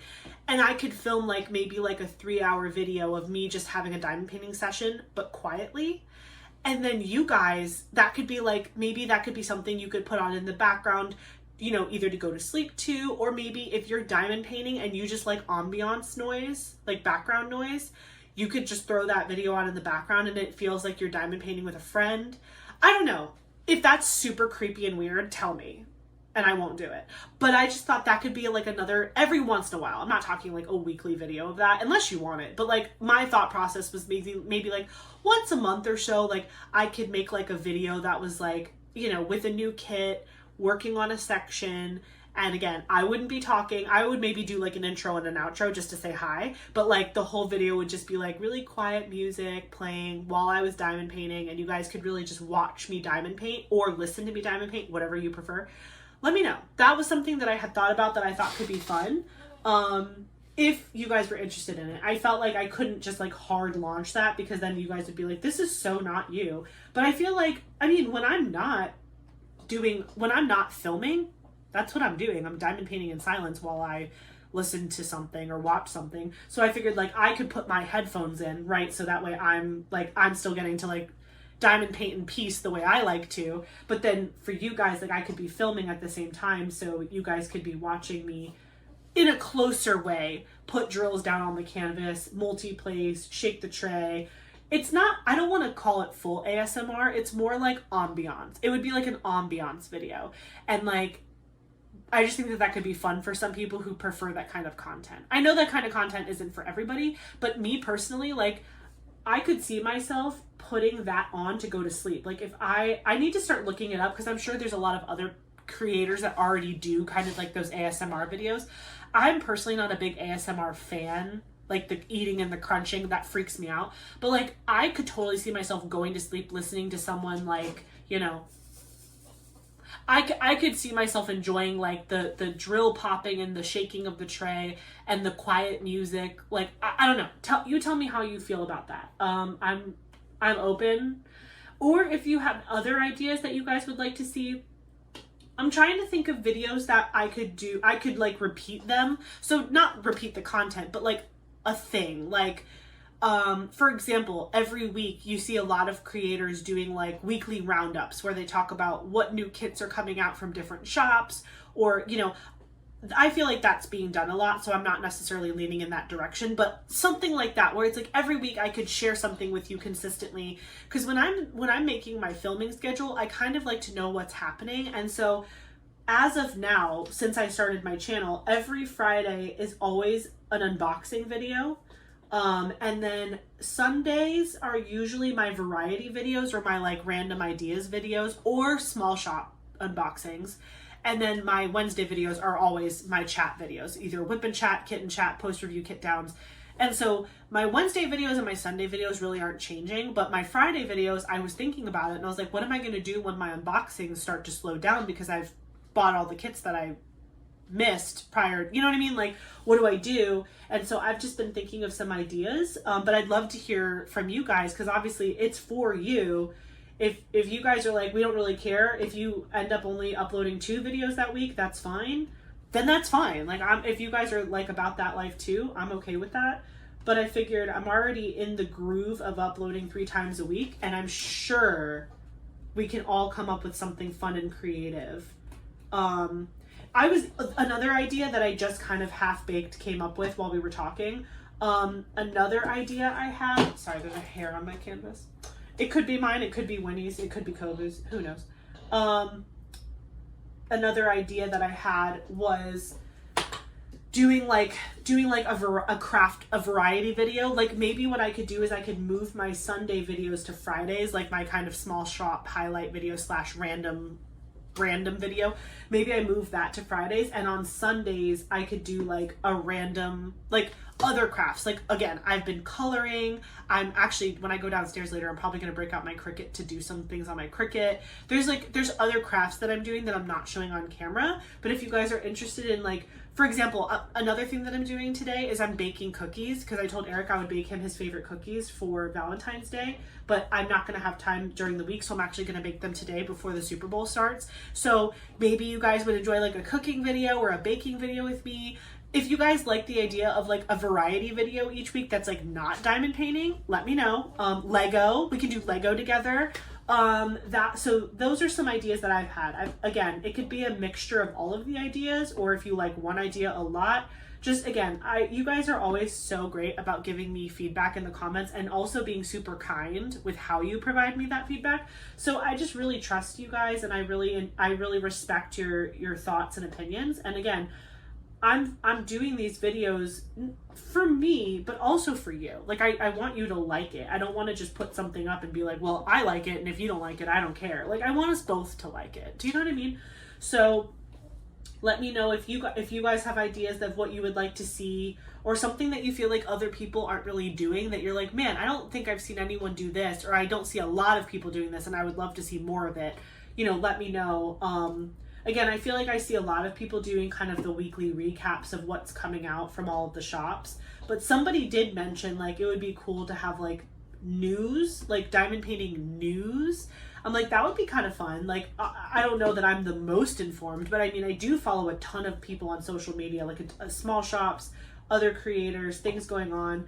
I want to be careful about that though, because I don't want it to turn into like a drama channel situation. Do you know what I mean? Like, I don't mind sharing like updates, like, oh, did you see that this shop did this or this shop did this? But like, I don't want it to turn into like, did you hear what so-and-so said about so-and-so? Like, I'm not, you'll never find that on my channel. Like, I'm not a dramatic person, like in that way. I mean, I'm dramatic, but I mean, like, I'm not a drama. Like, I don't like to be near the negative drama. So I will not be sharing any sort of negativity like that on my channel. But like, I think what the person meant was like news, like, oh, like so-and-so whatever is hand rendering their kits now, and so-and-so has got an update for their shop coming in 2 weeks, or, you know, whatever. I mean, it would take a lot of research for me to do that well, because that's the other thing, is I wouldn't want to do that half, like I would want to do it like full out. So that one might be a lot more extra work. So I'm kind of teetering on that one.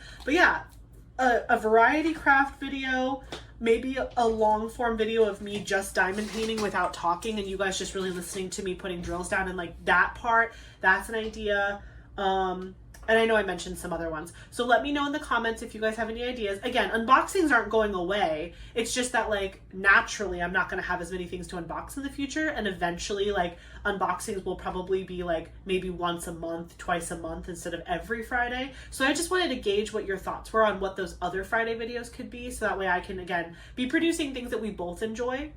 But let me know your thoughts on that. It is Super Bowl Sunday, which is very exciting. So again, it's like 3 o'clock at this point. So we're getting close to wrapping up this session. I know I've been going for a million years as per usual, which is fine. I'm looking for the symbol number 9. It's 27. Here we go.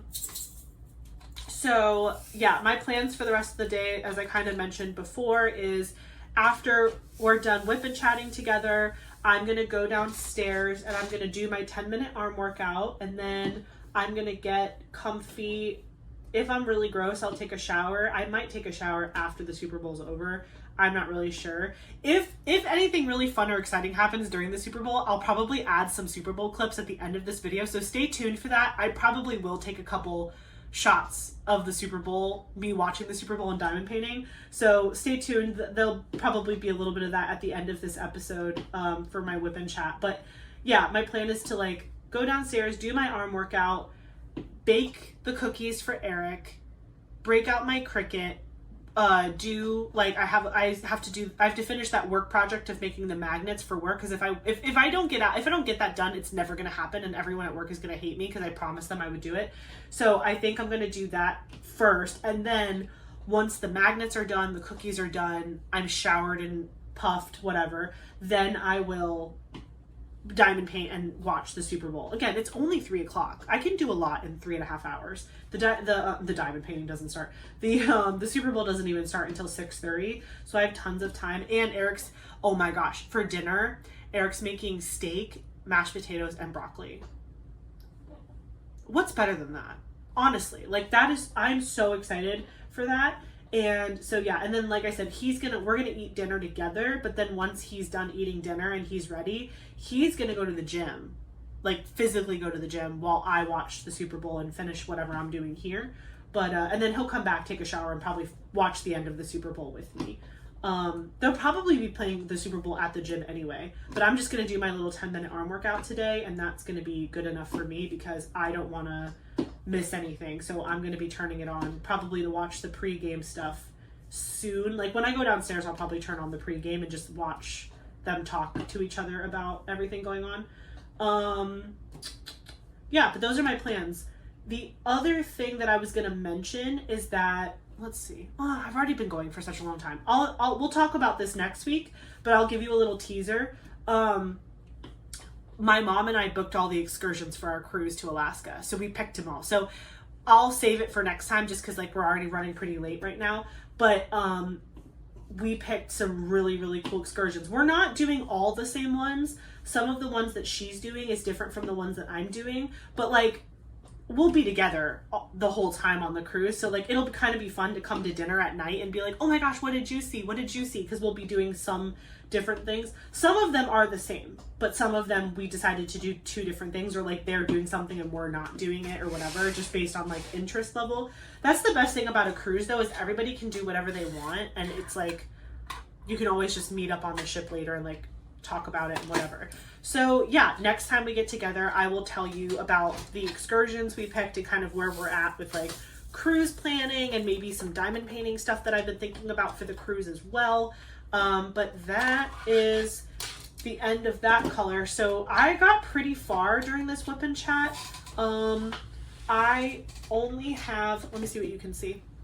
So my section started like right here. So I've done all of this, and then this big pink flower and this little piece of the blue flower. That's all I have left of this section, and this little yellow part down here. So this little yellow part, big pink flower here, and this little blue, everything else is done. So I'm definitely going to be finishing this row tonight. I can already feel it. And then I will be switching over to Angel of Justice. So you're probably going to see me work on Angel of Justice next week, and we'll talk about the cruise stuff too, and whatever else goes on during the week we'll talk about. Next Friday's Valentine's Day, so I'm sure I'll have lots of fun stories to tell you about that. And then don't forget, Eric and I are doing that 5K the next morning at like 8 o'clock in the morning, so I'm sure I'll have so many fun stories to talk to you about. But anyways, I hope you enjoyed this whip and chat. I always have a great time hanging out with you, and I really appreciate you guys sticking around and watching this entire video. It's crazy to me that you guys actually watched 3 hours of me talking to myself. It's honestly hilarious when I think about it. But yeah, if you made it this far in the video, what emoji? What emoji? What emoji? Flower. A flower emoji for Flower Crazy. Drop a flower emoji, anyone you want in the comments, so I know that you watched to the end. And yeah, I hope you have a really great, awesome day and week ahead of you. And don't forget to like, comment, and subscribe. You know I love to engage with you guys in the comments. I really do want to hear what ideas you have for other videos that you want to see, and also just answering all the crazy questions. Don't forget to tell me what are your top 5 reasons why you love diamond painting. I'd love to hear that from you as well. Have a great one, and I'll catch you next time. Bye guys.